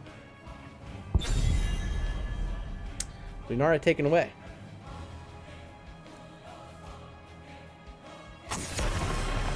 And there's the Ariel ban. Do we see Deathwing? And OSD's been banning out Zeratul in each of these, so it's still probably going to have to use a ban there. We also have to worry about Ana, who's been banned out tonight. And picked a couple times. And the Sylvanas, who's been first picked in each of our first 3 games. So heroes are being considered. And Johanna, not really one of them. I mean, she's been picked, she's been played, but she's not the big threat. There's the Ana ban, which means Deathwing's through, Uther's through, Zeratul's through. Who else would we have bans on? And the Maiev also through. So a lot of heroes that they've been worried about. Might end up seeing them here in game number 4. There's the Greymane, which basically says, I dare you to pick Deathwing. To my last breath. And they don't get him. Instead, it's the Rhaegar and the Phoenix. Phoenix getting a lot of work. I think this is Phoenix's 3rd game tonight. Confirmed. Deathwing still available, and they have the Greymane counter. And they see a Phoenix, you can't really slow him. Garrosh, Lucio. So they're going to get the speed amplification onto the Garrosh, who's going to be looking for those tosses. Very tough to deal with. And still in the back of your mind, if you're OSD, you got to worry about some of these other heroes. You got to still worry about the Zeratul, which you've been banning out tonight. And because of these bans, you're also still thinking about Deathwing. And for whatever reason, they end up using a ban onto Sonya. I don't know about that one.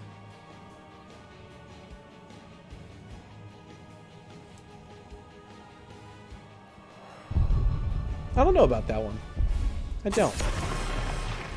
ETC banned out, so a wise one there, taking away one of the stronger tanks right now. Might end up putting OSD back onto like the Muradin, which they just had to play in game 3. Likely gonna see some of those picks coming out here.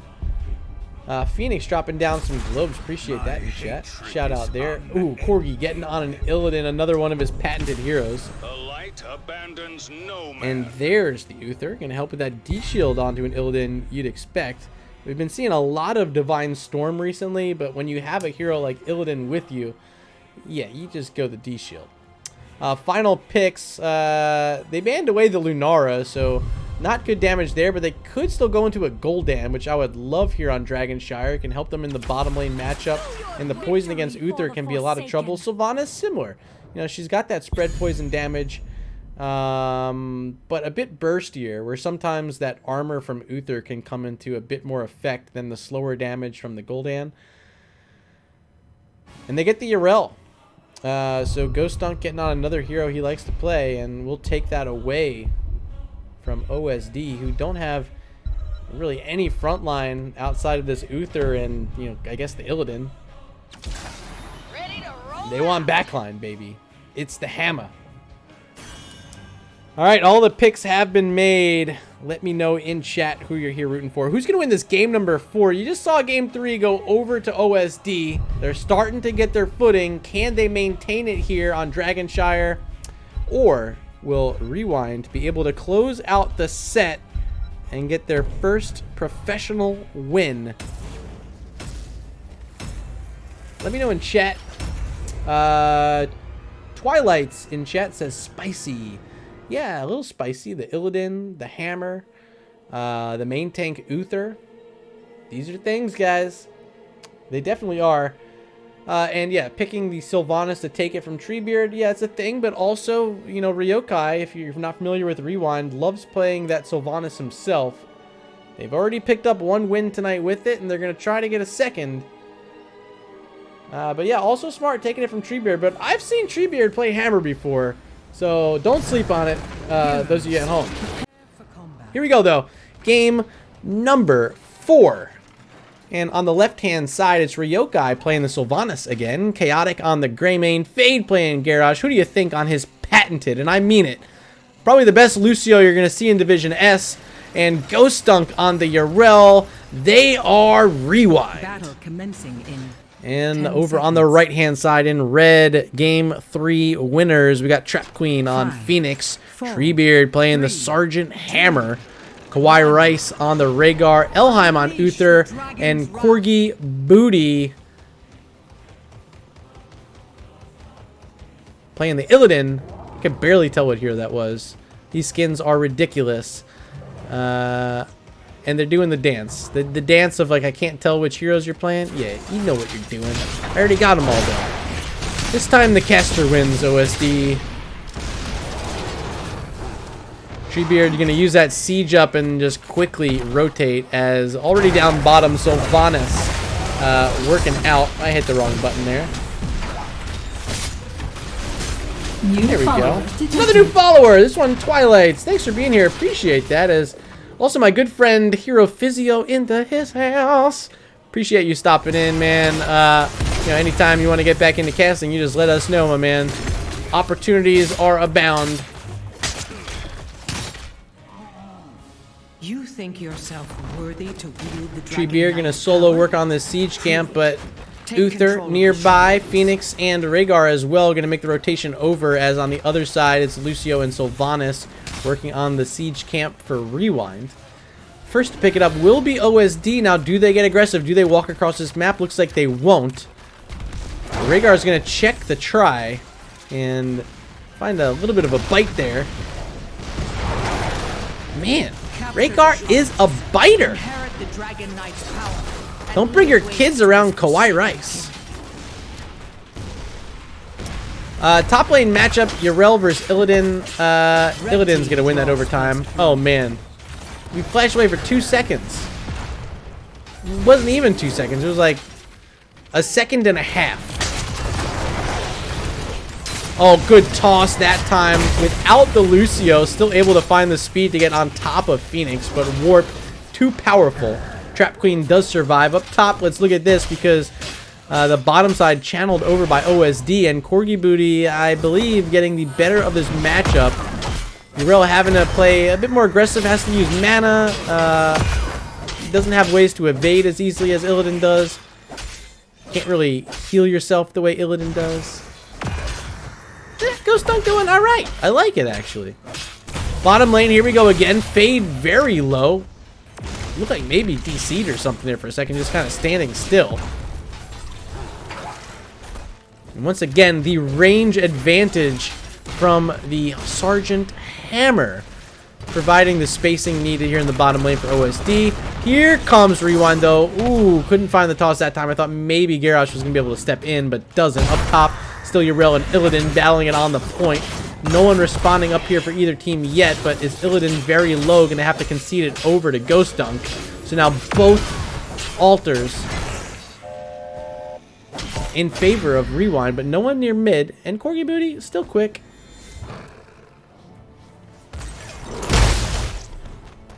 There are some camps on the map. All 3 bruiser camps still up. No one looking for the bottom camp yet, and neither side being sent over to their own bruiser camps.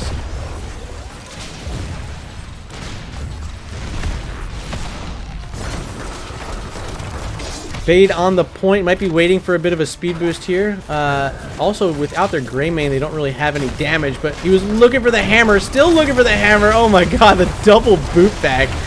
Does get the toss onto Uther, but the healing's there. Chain heal and a self Q from Elheim. Gonna keep Uther alive.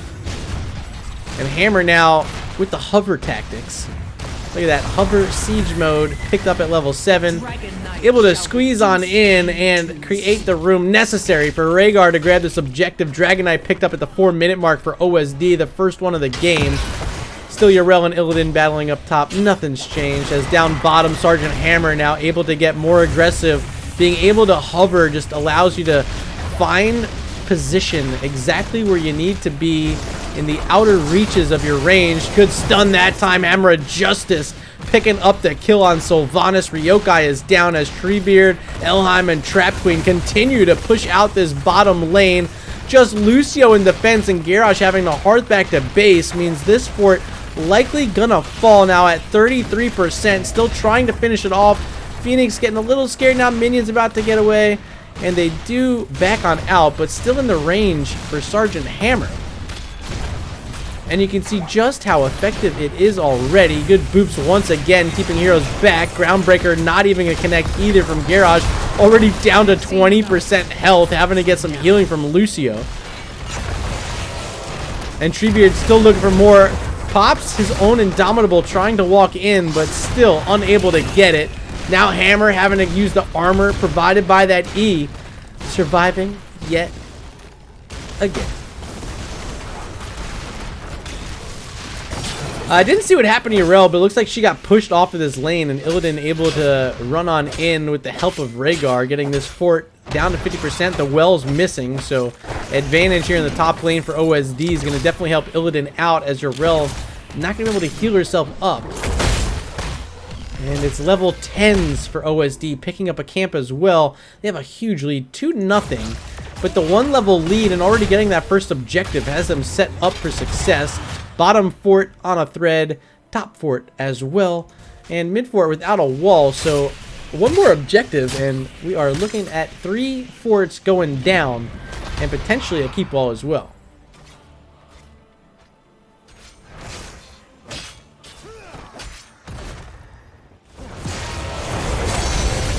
And they're just jumping right on. That's it. I was trying to take a sip of water and couldn't even do it. Too much quick action. They invade with their 10s, and finally 10s are going to be picked up by RewinD, but just a little bit too late. Bruiser camp grabbed, and now the rotation up to the top lane. Double bruiser camps are here. We miss another kill. I'm sorry. I really am. Sometimes, you know, you just miss them. How are you going to get there? I need an observer. Just someone with more map awareness than me. That helped. Double bruiser camp, Illidan over the wall. Ghost Dunk in there deep lane. Yrel gonna get stunned by Uther as Illidan hopping back and forth from being safe and being not safe. Ghost Dunk gonna try to pressure them away, and effectively will, as Sylvanas is able to use those black arrows to clear this up. And they will keep this wall alive. OSD smartly not fighting on that bridge of death as objectives are active. Bruiser camp bottom, though, was picked up by RewinD. It's going to help counter siege up against the Treebeard Sergeant Hammer that's here.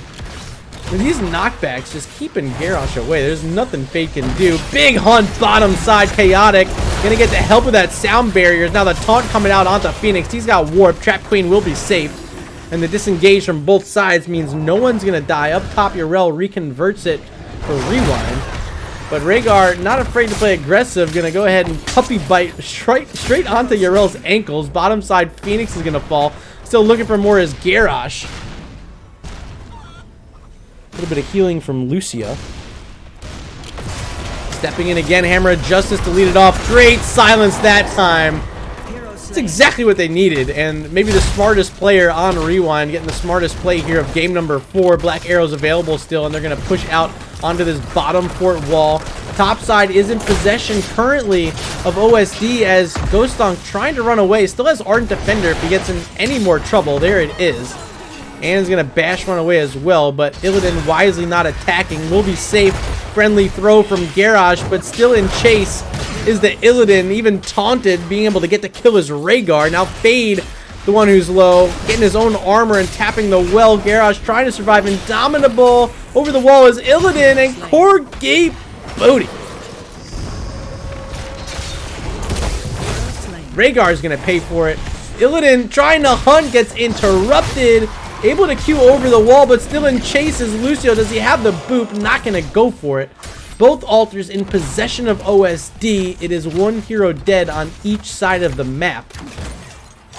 And pressure really starting to mount. The macro pressure provided by Sergeant Hammer and that big BFG picking up the kill. Sylvanas down, Lucio down.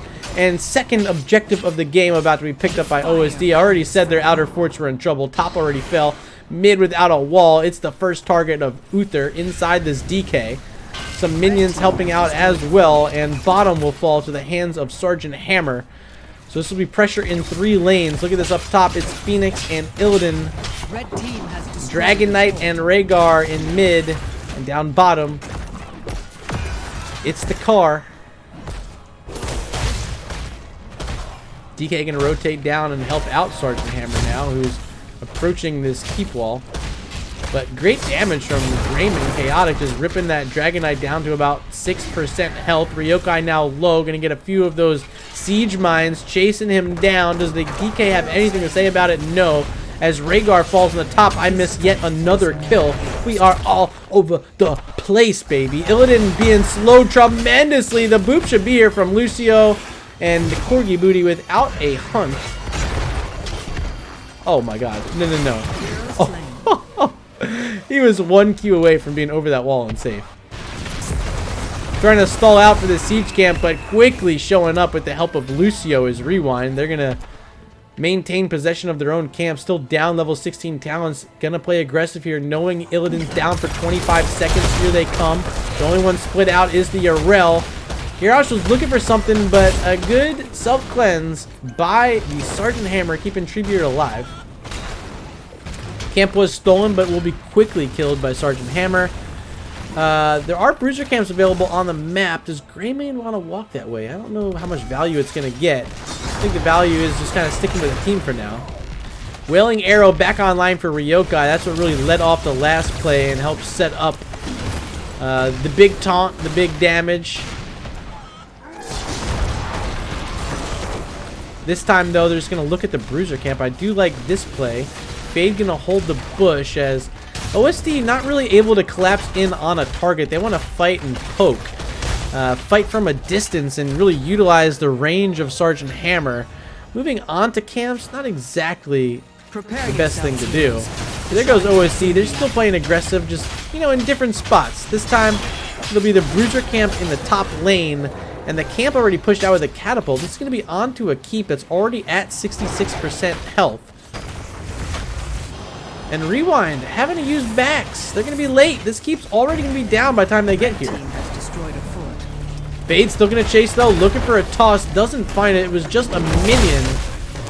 And so keep down and nothing done on the other side. They do get the fort though. But fort for keep? No, we're not doing that math here. Treebeard channeling bottom, Rhaegar channels up top, and Uther on the point. A quick snap DK, and nothing RewinD can do to respond. Big yikes. What started as a great start of this evening for RewinD, picking up the first 2 maps. Now have lost 3 straight objectives here in game number 4.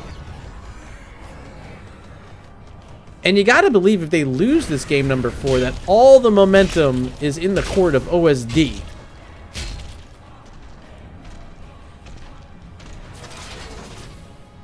But there's still yet some game to play. We're gonna find out. Treebeard's gonna mount on up, get into that hover siege mode here in the bottom lane along with Rhaegar. The Phoenix nearby, but not nearby enough. Big attack coming out. Quick Ancestral onto Treebeard, but he's going to be chased back towards the wall of RewinD. Hunt coming in deep. Corgi Booty trying to finish off Ryokai and does. Now Chaotic is low. Illidan still trying to get the damage out as Ghost Dunk playing this Yrel, bashing heroes around with that mace. Not helping enough as Greymane finally does fall. Ardent Defender has to be popped to keep Yrel alive. It ends up being a 2-for-1 for OSD.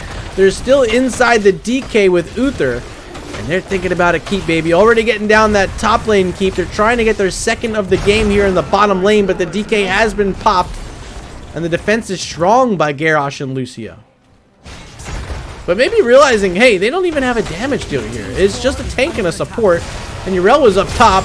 There's the D-Storm, and they get the kill onto Garrosh. A staggered death and 40 seconds in between Greymane respawning and Garrosh getting back from that death. Here comes OSD onto the core, shielding, falling quickly now, down to 90%. Lucio trying to keep up Ghost Dunk and Ryokai as the heroes from OSD falling very low. The core down to 10%, 5%, GG. Game number 4.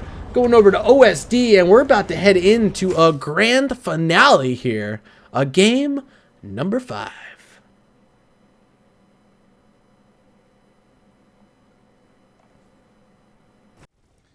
And here's that match summary brought to you by Nexus Gaming Series and Heroes Lounge. Division S underway here in week number 1, and this is our second game 5 of the week. Last night it was RewinD. In a little bit of a game number 5 up against Anti-Clown Association. But here it's going to be RewinD and OSD. Go into a game number 5. We're going to take a short break. I got to catch my breath. We are... How long have we been going? Does it tell me here? It doesn't tell me here. Oh well. We've been live for a bit. We'll say that. Just about 2 hours. So we'll have a conclusion, but it'll be after this break. A 2-minute break. Don't go anywhere.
And welcome back as we are approaching midnight here on the East Coast. A late night stream here for me, but we're still hanging in there. Game number 5 up next, our conclusion with OSD taking the past 2 maps, all the momentum in their court. Can RewinD respond, or will they fall and face their first loss of the season? A heartbreaker here in week 1. But I got faith. I really do. I think RewinD, a lot of strategies in their playbook. Which one are they going to pull out here in Game 5? I'm just now getting the invite to the lobby, and it looks like Everyone's favorite map number 5. I'll let you guys in chat figure that one out. I'm excited for this. You know, teams don't get to practice this one too often. But we're going to see it for game 5. It's got to get me in the observer role.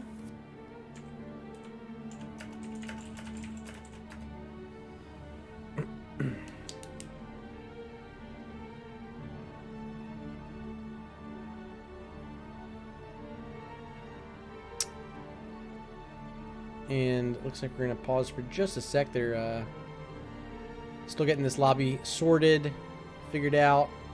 Shui here rooting for OSD, OSD, OSD. Let's go. And Shui's guess is Hanamura, not too far off. But Hanamura, I don't believe, is in the map pool here for Division S. Twilight's guess is Blackheart's Bay, also not correct, also not in the map pool. There's one other out there. One more map you guys are forgetting about. The nuke map? No, it's not the nuke map. Garden of Terror. It's Garden of Terror. I'm excited. Hope you guys at home are as well. Game number 5, the memeiest of all the maps. Excuse me. In the Division S map pool, it's Garden of Terror. Not in the Storm League map pool, so like I said, unless you're playing quick match or doing customs, you're not getting practice on GOT. I gotta get another page in my book. This one going to a game 5. And the quick early ban on Abathur.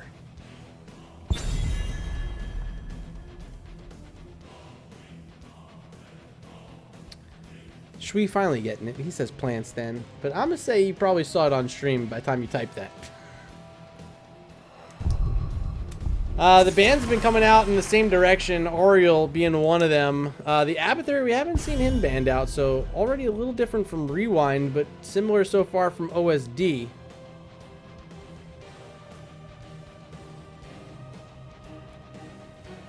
Second ban here. We didn't see any Deathwing at all tonight. Banned in all 4 games so far. Actually, wait.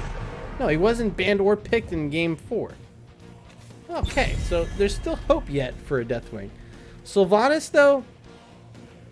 Not this time, baby. 15 seconds for OSD to make this second ban of theirs. Already taken out the Oriole. Do they also take away the Deathwing? They take out the Uther, and I do like that. So Deathwing's still up. Greymane's still up. You want those siege heroes here on Garden of Terror. Heroes that can take camps. A Bribe Falstead I've seen played here this weekend.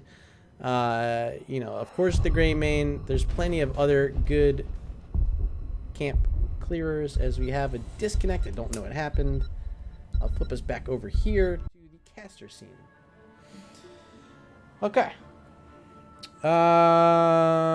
Shui says I was 2 seconds before. Okay, I believe you. I believe you. You don't gotta get hostile with me, my man. So who disconnected? Chaotic, the captain. What'd they disconnect for? I don't know. They didn't pick their hero, did they? So we have no idea. I don't know what the disconnect's about. No one in the lobby's telling me yet. Oh, wait, never mind. I do see here. Fade's mouse doesn't work. We are going to need to restart draft. And OSD said, okay. So the restart has been started. But I don't know what the status of that mouse is going to be long-term for the rest of this match. Can he just plug it in? It's like one of those wireless mouses that needs to be charged. I don't know. I don't have that info. But we do know it is a peripheral, as often is the issue in esports. Some sort of peripheral or monitor or comms.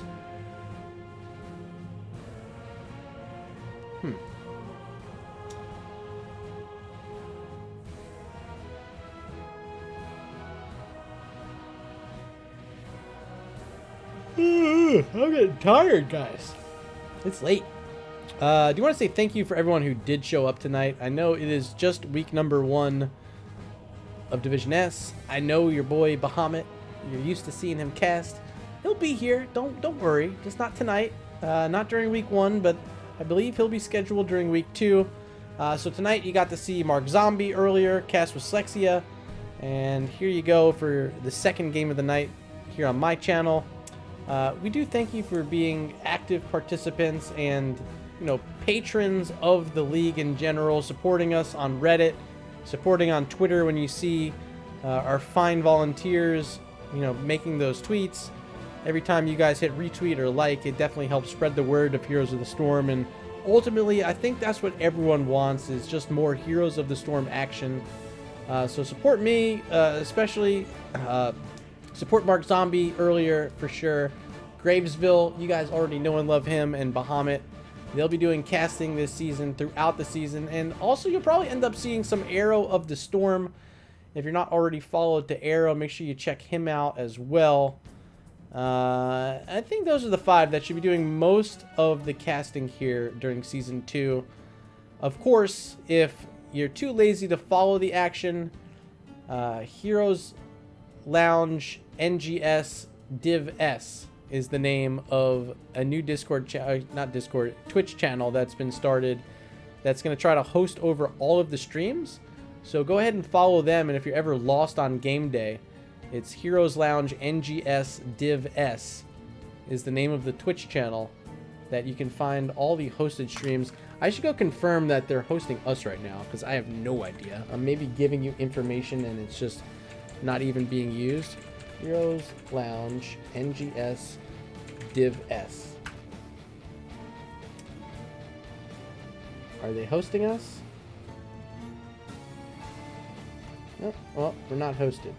Feels bad, man. Feels real bad. So go complain to Heroes Lounge if you want. Say, yo, why aren't you hosting the North American matches? The NA side of things, where we get memey, we get dreamy. Especially here on my channel. I try to keep it fresh and fun. But yeah, no host there. Maybe Nexus Gaming Series hosted us. Let's check there. Nexus Gaming Series. Ah, see, they're hosting me. They know what's up. You'll love to see that. We are starting to get some players back in our lobby. Chaotic has rejoined. And here comes Fade once again. So all 10 players are here. And I think we're finally going to be ready to get back underway here for game number 5.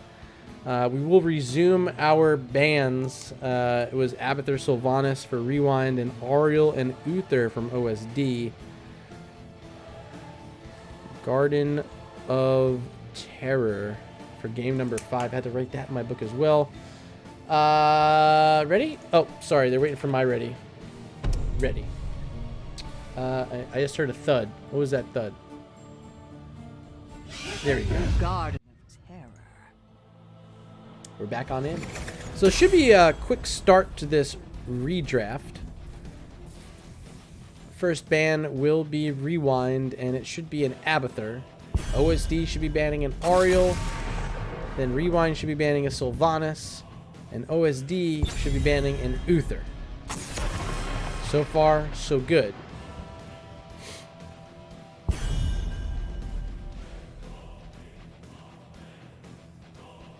And it should be Sylvanas.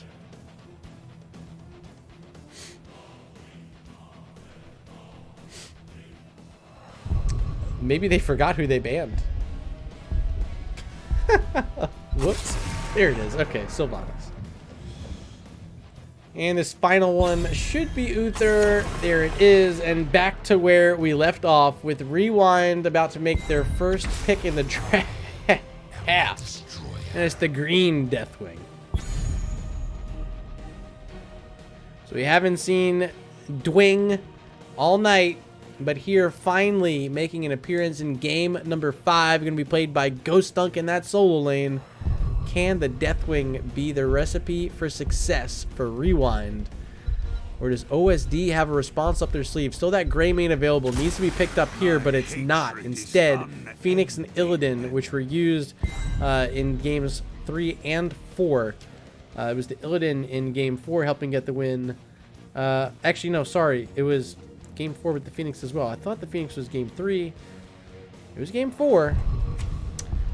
Just going back to this combo that worked last game. This time, though, ETC is still available, and they do grab it. Hanzo as well for Ryoka. Redemption.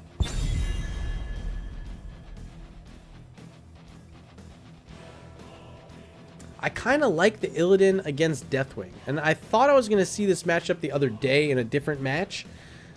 Team had drafted the Illidan, and there was the Deathwing on the other side, and I was like, well, you know what?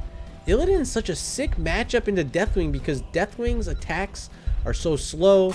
All of his abilities have a wind-up. Illidan's able to be nimble, hop around with those Qs.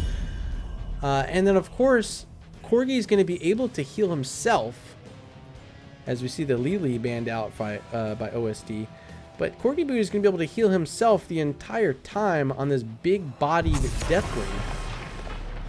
So maybe a secret counter. We're going to find out here in game number 5 as Lucio, the final ban there by RewinD. We're back on over to OSD, about to make their final selections of the night. 3-4 and just that 5 waiting for them, still needing a tank and a support. They can't go to the main tank Uther that they used in game 4. This time they're going to have to pick something else. Mal'Ganis has been played tonight, still the Johanna available, but instead it'll be Muradin and Elheim hopping on the Rhaegar, who's seen some play. Wasting no time, final 2 picks. They banned her out earlier. Maev grabbed by Chaotic, paired in with Deckard Cain for Who Do You Think, and there's going to be a couple good roots. You get the big pullback on the tether, you get the Warden's Cage, and maybe some scrolls of sealing inside from Deckard Cain to kind of lock them all there. Hanzo with that Dragon's Arrow as well. And do we see a Mosh Pit? I don't know. Falstead, a great selection here for OSD to round it out. It's going to give them that bribe at level 1 that can help on the camps. And the global as well to pair in with the Illidan global hunt. Let me know in chat, what are you guys thinking here for game number 5? This one has it all on the line for both of these teams. Let me know who's going to win. Hashtag RewinD or hashtag OSD in chat right now. Who's walking away up 3-2? And who's going home a very disappointed loser tonight? We'll find out. Garden of Terror, our final map of the evening.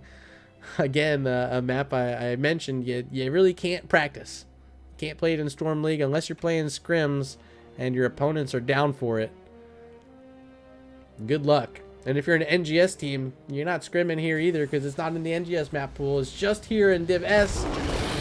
Here we go. Game number 5. And on the left-hand side, for the final time tonight, getting their introduction is going to be Chaotic on the Maev. Ryokai playing the Hanzo. Fade on ETC. Who do you think is going to be playing the Deckard Cain? And Ghost Dunk on the Death Wing. Ladies and gentlemen, they are known on the streets as RewinD. Over on the right-hand side in red during this pause, getting plenty of opportunity to call out all these heroes properly. We got Treebeard playing the Falstead. Rhaegar going to be played by Elheim. Trap Queen once again on the Phoenix. Top lane, we see Muradin played by Muradin, although that'll be Kawhi Rice just coming back from a bit of a disconnect. And still back towards the base is Corgi Booty, the captain here for OSD on the Illidan. Make some noise for these guys. They are Order of the Sleeping Dragon. Couple votes in chat. I see 3 at least. 2 of them being for RewinD, 1 for OSD. And that's the type of support I like to see. A little bit for both sides. A couple people calling out fanboys. There's a dude who abides, of course, showing up. Once again, OSD doing this stack up, confuse the caster stuff. Okay, that's fine. Corgi, have your laughs, my man. Have your laughs. And your pause. Another pause. This one just refusing to get underway. Or under the way. We had the pause to lead it off, which delayed our draft. Then we had a pause at the start of the game. Looks like we're all back. We're all ready. Okay. Here we go. Game number 5, hopefully underway as we're getting a big fat host. This one coming from Arrow of the Storm, my good friend from Regen, and the headcaster from the Nexus Gaming series. Of course, you're gonna see him do some Div S this season as well. If you're not already following Arrow of the Storm, please get your corgi booties over there and sign up as a follower. There's a sub, 10 months in a row from Arrow of the Storm. Appreciate that, my man.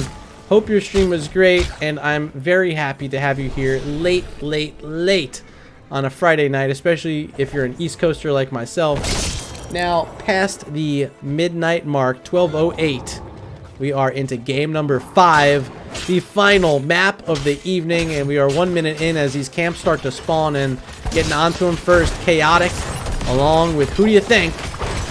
And there'll be a bruiser camp for the bottom lane to lead it off. On the other side, it's just a siege camp started up by OSD. They'll be a little bit quicker than RewinD, but not by too much. And we have another disconnect. Kawhi Rice unable to stay in, and I'm starting to feel like maybe something is going on with Heroes of the Storm. A few disconnects last night. We had one earlier in our first set, and now we're starting to see it again here. Can I disable in-game downloading is the question. Yes. It is in options on launcher. I can't message them.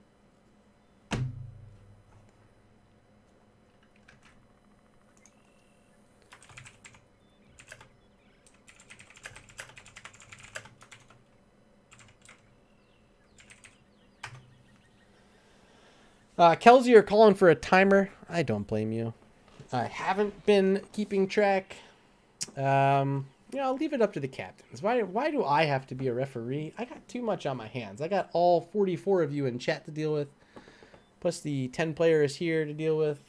Yeah, I'm good on being ref. If they want to call a timer and they want to call an abuse of a timer, more importantly, I'll leave that up to these captains. So far, I think they're fine with it because it's been issues on both different sides. So it hasn't really just been one team abusing anything. Looks like Kawhi went ahead and set the download speed to just 20 KB, so should be good. 3, 2, 1, and we're back in to game number 5. Another camp being looked at here by RewinD. They just got done picking up their bruiser camp. They're now working on the siege camp. The other side will be a siege camp started up by Illidan. Elheim going to help out as well. Corgi Booty just wanting to get this done as quickly as possible as Murden checking out the siege camp here. Fade's going to rotate up, but Murden has that dwarf toss. Going to get stopped by that power slide. And now Scroll of Sealing going to lock Murden in further. Tether pulling him back. Kawhi still under pressure, but too sturdy. It's a big health bar on Murden, and without the full attention of all these damage dealers, it's going to be tough to whittle through that one quickly. Murden survives. No one dead yet here on Garden of Terror as more camps are being started. It's a siege camp up top, and it's a bruiser camp up top. Of course, the bruiser camp will win over time, but this is a global Deathwing who is in the air, so won't be dealing with that camp up top. The first seed is sprouted. Gather it. Kelsey, you're asking, what do I think about Phoenix fundamentally as a hero? I'll talk about that after this fight. As who do you think in a lot of trouble? Gonna actually root in the Phoenix, but Trap Queen able to get out. There's a good power slide now onto Murden. Kawhi Rice in a lot of trouble being chased down, but that time the Herodic Cube and the Scroll of Sealing not going to keep Murden there. So still no kills as Deathwing able to provide the zoning necessary for Deckard Cain to pick up the first objective of the game. Are they tributes? Are they seeds? Are they just objectives? I don't know. You guys call them what you want them. We don't really have terminology set up on a map like this, so we're going to guess for a little bit. Maybe the devs will stop in the stream and let me know what these things are actually called on this map I've never heard of. Deathwing in trouble, getting those protected frames as the armor plates are falling off. There's that final armor plate going down. and Ghost Dunk will be the first blood of the game. Deathwing has fallen, but Rhaegar will be next. Actually, they got the Hanzo before the Rhaegar, so I lied. But still in trouble, and here comes Maiev. Tether will connect onto Falstead. Treebeard being pulled back, but has that barrel roll. So quickly played by the Falstead as soon as he was able to, keeping himself alive. 2-1's the kill count in favor of OSD as our tanks are playing solo laners. You'll love to see it, I guess. Likely going to be that stage dive again from ETC, I'm guessing. Echo Pedal picked up at 7 really helps ETC in the solo lane duties. And don't fret about the Shamblers. They don't feel a thing anymore. Tribute active. Delay by Deckard Cain. Here on the front side, it's Phoenix. Still, the tanks are down bottom, not showing up here. So it's just Deathwing being the bully on the point by Ghost Dunk, but losing some armor plates and a lot of attacking coming through from Falstead. There's that Cataclysm splitting up the team, and Corgi Booty was stuck inside of it. But they're not able to keep anyone there. They're not able to get a kill. But they do turn their sights now on the Treebeard, who just used that barrel roll and didn't get very far. Wait, maybe he didn't. I thought it looked like he did. Corgi surrounded. Illidan trying to queue around, but can't. That'll be the second kill of the game for RewinD as the tanks are still down in the bottom lane. Phoenix is so low. Big jump in, though, and they do get the kill there.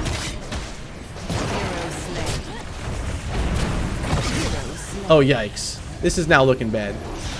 Phoenix coming back with the shield. Deathwing without armor plates anymore. 10% armor is all he's got left. Phoenix in chase. A couple more of these and he's got him. Couldn't quite get the auto attacks off. So finally, seed number 2 gathered by Rhaegar.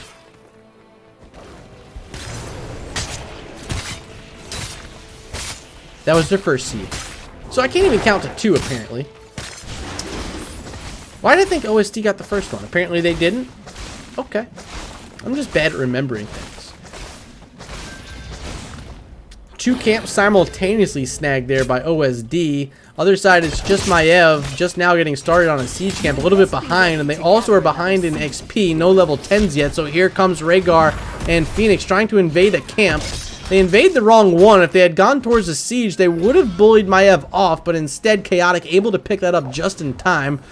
3-4 is our kill count, as level 10s are here for both sides. This will be the burn beneath my shadow for Deathwing. Gonna get the resets on Cataclysm as they find a tether on 2. There's a stay a while and sleep as the mosh pit falls right on top. This will be a double kill, or will it?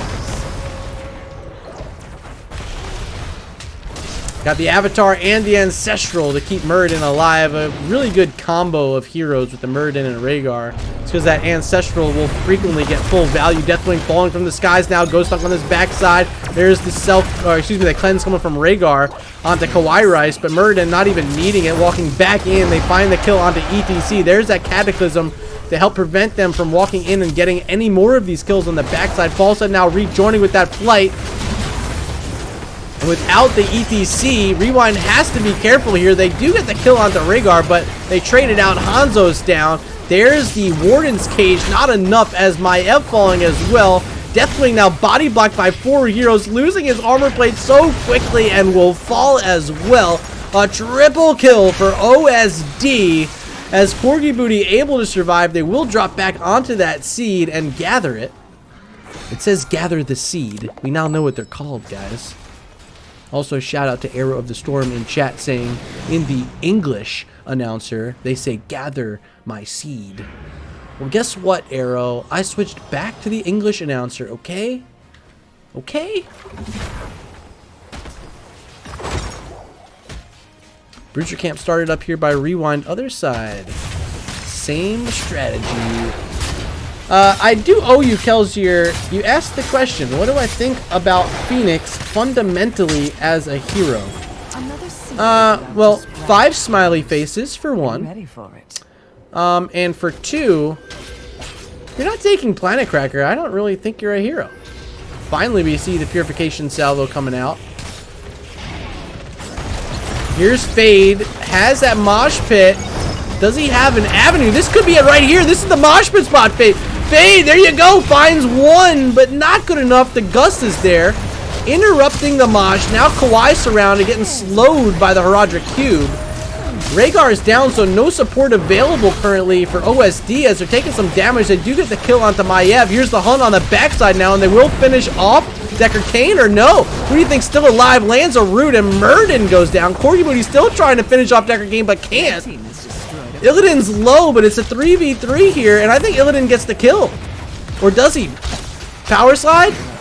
Still hacking away. Phoenix falls down. Illidan's still... Oh my god. Corgi, get out of here. That was fun. 2-2 now on the seeds, and we got ourselves a game. Top side was in trouble. Big push by a siege camp and a bruiser camp. And this wall's going to take about half of its life. Fort down. That's the only one down in the top lane on the side of RewinD. So they have some catching up to do. And already seeing the 2 seeds on the other side, you got to believe eventually OSD is going to get that objective. Here comes Murden, going to miss the Stormbolt there as another camp's being started up by RewinD. We have our Tribute, our seed. It's spawning in 25 seconds. As both of our teams will get a siege camp out before this happens. Actually, 2 will be out for OSD. As Illidan and Phoenix still working on this one on the top side that'll actually go down the middle lane. On the point, though, is RewinD. Dead even on XP. Both teams just hitting level 15. It is time. No mosh pit, though. 12 seconds for ETC. He's desperately trying to wait that out as long as he can. Illidan staying split out as Deathwing falling from the skies. Here's Ghost Dunk trying to split out the Phoenix. We have seen that Cataclysm used to help effectively split this team in the past couple fights, but this time it's just Deathwing using that big body and getting in the way of some of these heroes. Oh, the warp just in time from Trap Queen as that Dragon's Arrow misses. Hanzo's going to be the first to fall. Now without Ryokai, RewinD going to try to make a defense, but I don't know how they're going to be able to do it. Murden on this point and jumping all around. Tries to land the Stormbolt, but a good job by Maiev getting out of there using that Vault of the Wardens. ETC will go down without being able to use the Mosh Pit as OSD grabs their 3rd seed and the first objective spawn of the game. These guys are called Terrors. They're from the Garden. And wow, what a terror is this bottom lane push from OSD. All 5 heroes are here. And they're pushing right onto this keep wall, maybe trying to end the game right here, right now. 30 seconds until Deckard, Kane, and Maiev are back up. They still have these terrors on the map. Mid lane pushing through a fort. Top lane about to approach the keep. And this bottom lane, all 5 heroes trying to finish this keep off. They will be able to get it down. And this terror behind them is coming quickly. They leap in, get the kill on Hanzo. And now with Deathwing below 50% health, he's got to be careful. The heroes from OSD turning their sights to the core. Can this reverse sweep be completed here on Garden of Terror? About to find out 12 minutes in as the core shielding is down 70%, now 60%, 50%. There's the slowdown by Deckard Kane with Stay a While and Listen, but it's too little, too late. OSD completes the reverse sweep, stunning RewinD here in week number 1.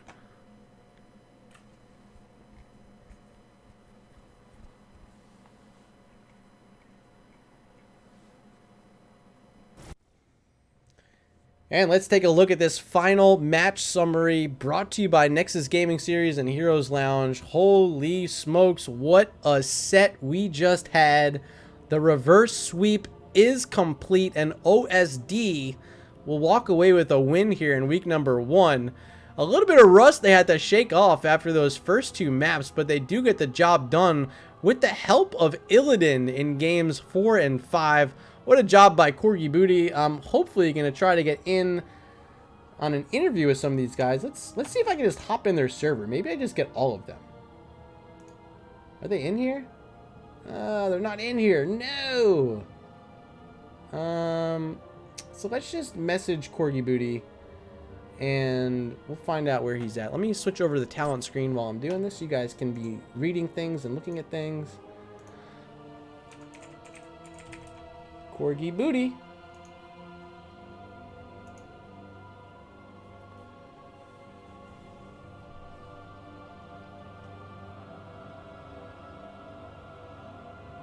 We'll try to give him a call and Get an interview going here. We'll switch back over to the caster scene. Hello and welcome back.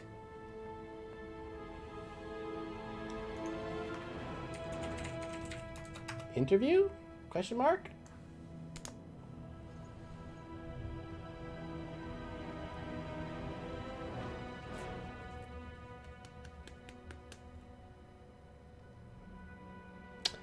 Okay, so they are in OSD.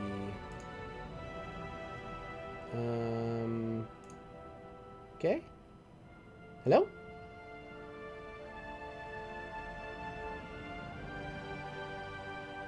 Hello?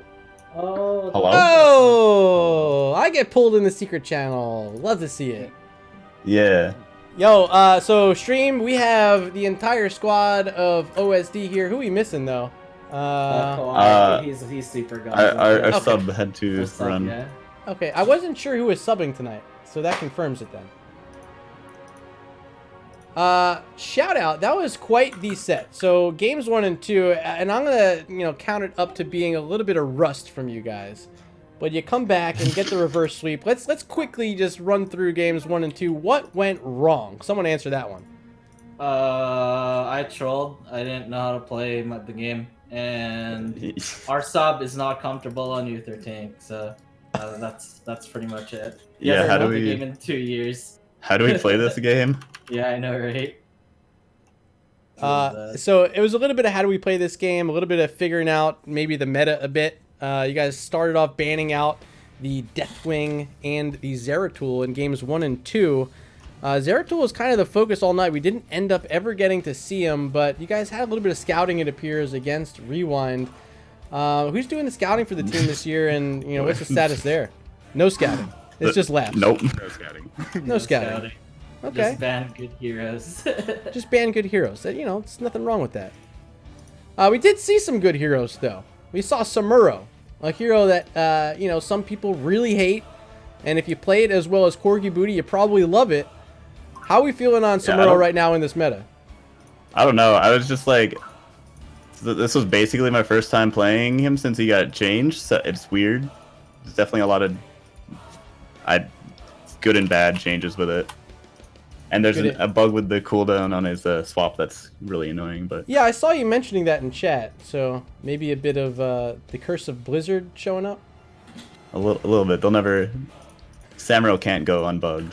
No, of course. If he's not bugged, it's probably like Mal'Ganis, I guess. But anyway, games 1 and 2, not your way. Until you guys switch up, you grab that Samuro, you get some wins in games 3, and then game 4, it's the Illidan. And this is where the show really started for me. Corgi hopping on a hero that has been in the game forever, but you just don't see him anymore. And when you do, you got to have a reason. Is part of the reason there in game number 5, picking that Illidan, I know you won in game 4 with him, but is part of it just as a counter to Deathwing? In my head, I feel like it's got to be a good counter. What are your thoughts on that specific matchup, though? Yeah, it dumpstered Deathwing. That's for sure. Yeah, just figure he's got his like slow abilities, and you're able to heal the whole time. Like, how does Deathwing keep up? His damage is just too slow to actually do anything unless I'm standing in his queue, but Illidan just should never be doing that. And So, we do have a quick question in chat from Kelsier, asking specific. I guess it's Trap Queen. You played the Phoenix, so I'll let you answer. What is the deal with Phoenix? How do you feel about Phoenix fundamentally as a hero? What are your thoughts there? Character's just really, really good right now. It's broken. Just really good, just broken. I said, it's only fun when you pick the Planet Cracker, and I thought maybe you were thinking about it in game 5.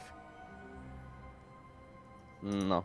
No, never think about it. I can dream. I can dream. Anyway, what a fun set. What a great turnaround victory for you guys. Incumbents from Season 1 showing back up here in Season 2. You love to see that, and huge congrats on that win tonight. Before I go, though, I want to give at least one of you time to make some shout-outs. I don't know, Corgi, you want to rip it? Shout out to Shot for yelling at us, even though we don't play the game anymore. Everybody go to his school. Done. Yeah, and Enigmatic sucks. Poor Enigmatic. Is he going to play next week? Enigmatic plays Rust. No, he's just playing Rust. We're kicking him off the team. That's how it works. That's how it's been done. Well, anyway, guys, huge congrats again. Looking forward to more OSD. I was maybe going to pull out, I have an OSD t-shirt. Silent Shoe made me buy one forever ago. Actually, I volunteered to buy it. I was going to pull it out if you guys won. I didn't coordinate that. My apologies. But just imagine, insert here, Murda holding up an OSD t-shirt. I'll be watching you guys throughout this season too. Best of luck moving forward, and God bless. Yeah, have a good night. Thanks for the cast. All right, man. See ya. Thank you. See ya. All right, well, there was a very, very excited OSD after their first win of the season. Shout out from myself over to RewinD for putting up a hell of a fight tonight. They looked really good. They made NGS look pretty darn good. If you're not following NGS matches, nexusgamingseries.org. There's a few of these teams playing in Division S North America that are competing in the heroic division of NGS. Currently in week number 7, or is it week 6? I don't know. It's probably week 7. No, it's week 7. So make sure, yeah, if you're not an NGS follower, become one. And if you're looking for a place to start, look no further than right here at twitch.tv/MurdaRG. Before you go, make sure you hit that follow button. If you're watching in the future over on YouTube, hit that YouTube subscribe button. It goes a long way with helping get Heroes of the Storm out to as many viewers as all of us collectively possibly can do. We can make this dream happen, revive the scene just a little bit, help Div S boost these numbers up. I love you guys for showing up. You guys were amazing this evening. Once again, I am Murda. If you want to follow me, check me out on Twitter at MurdaRG, and of course here on Twitch, twitch.tv/MurdaRG. I love you guys. You're beautiful. Don't forget it. I love you. Your friends and family, they love you as well. Cherish every moment you have with them. And until next time, I'm Murda, and I will see you in the Nexus. Bye-bye.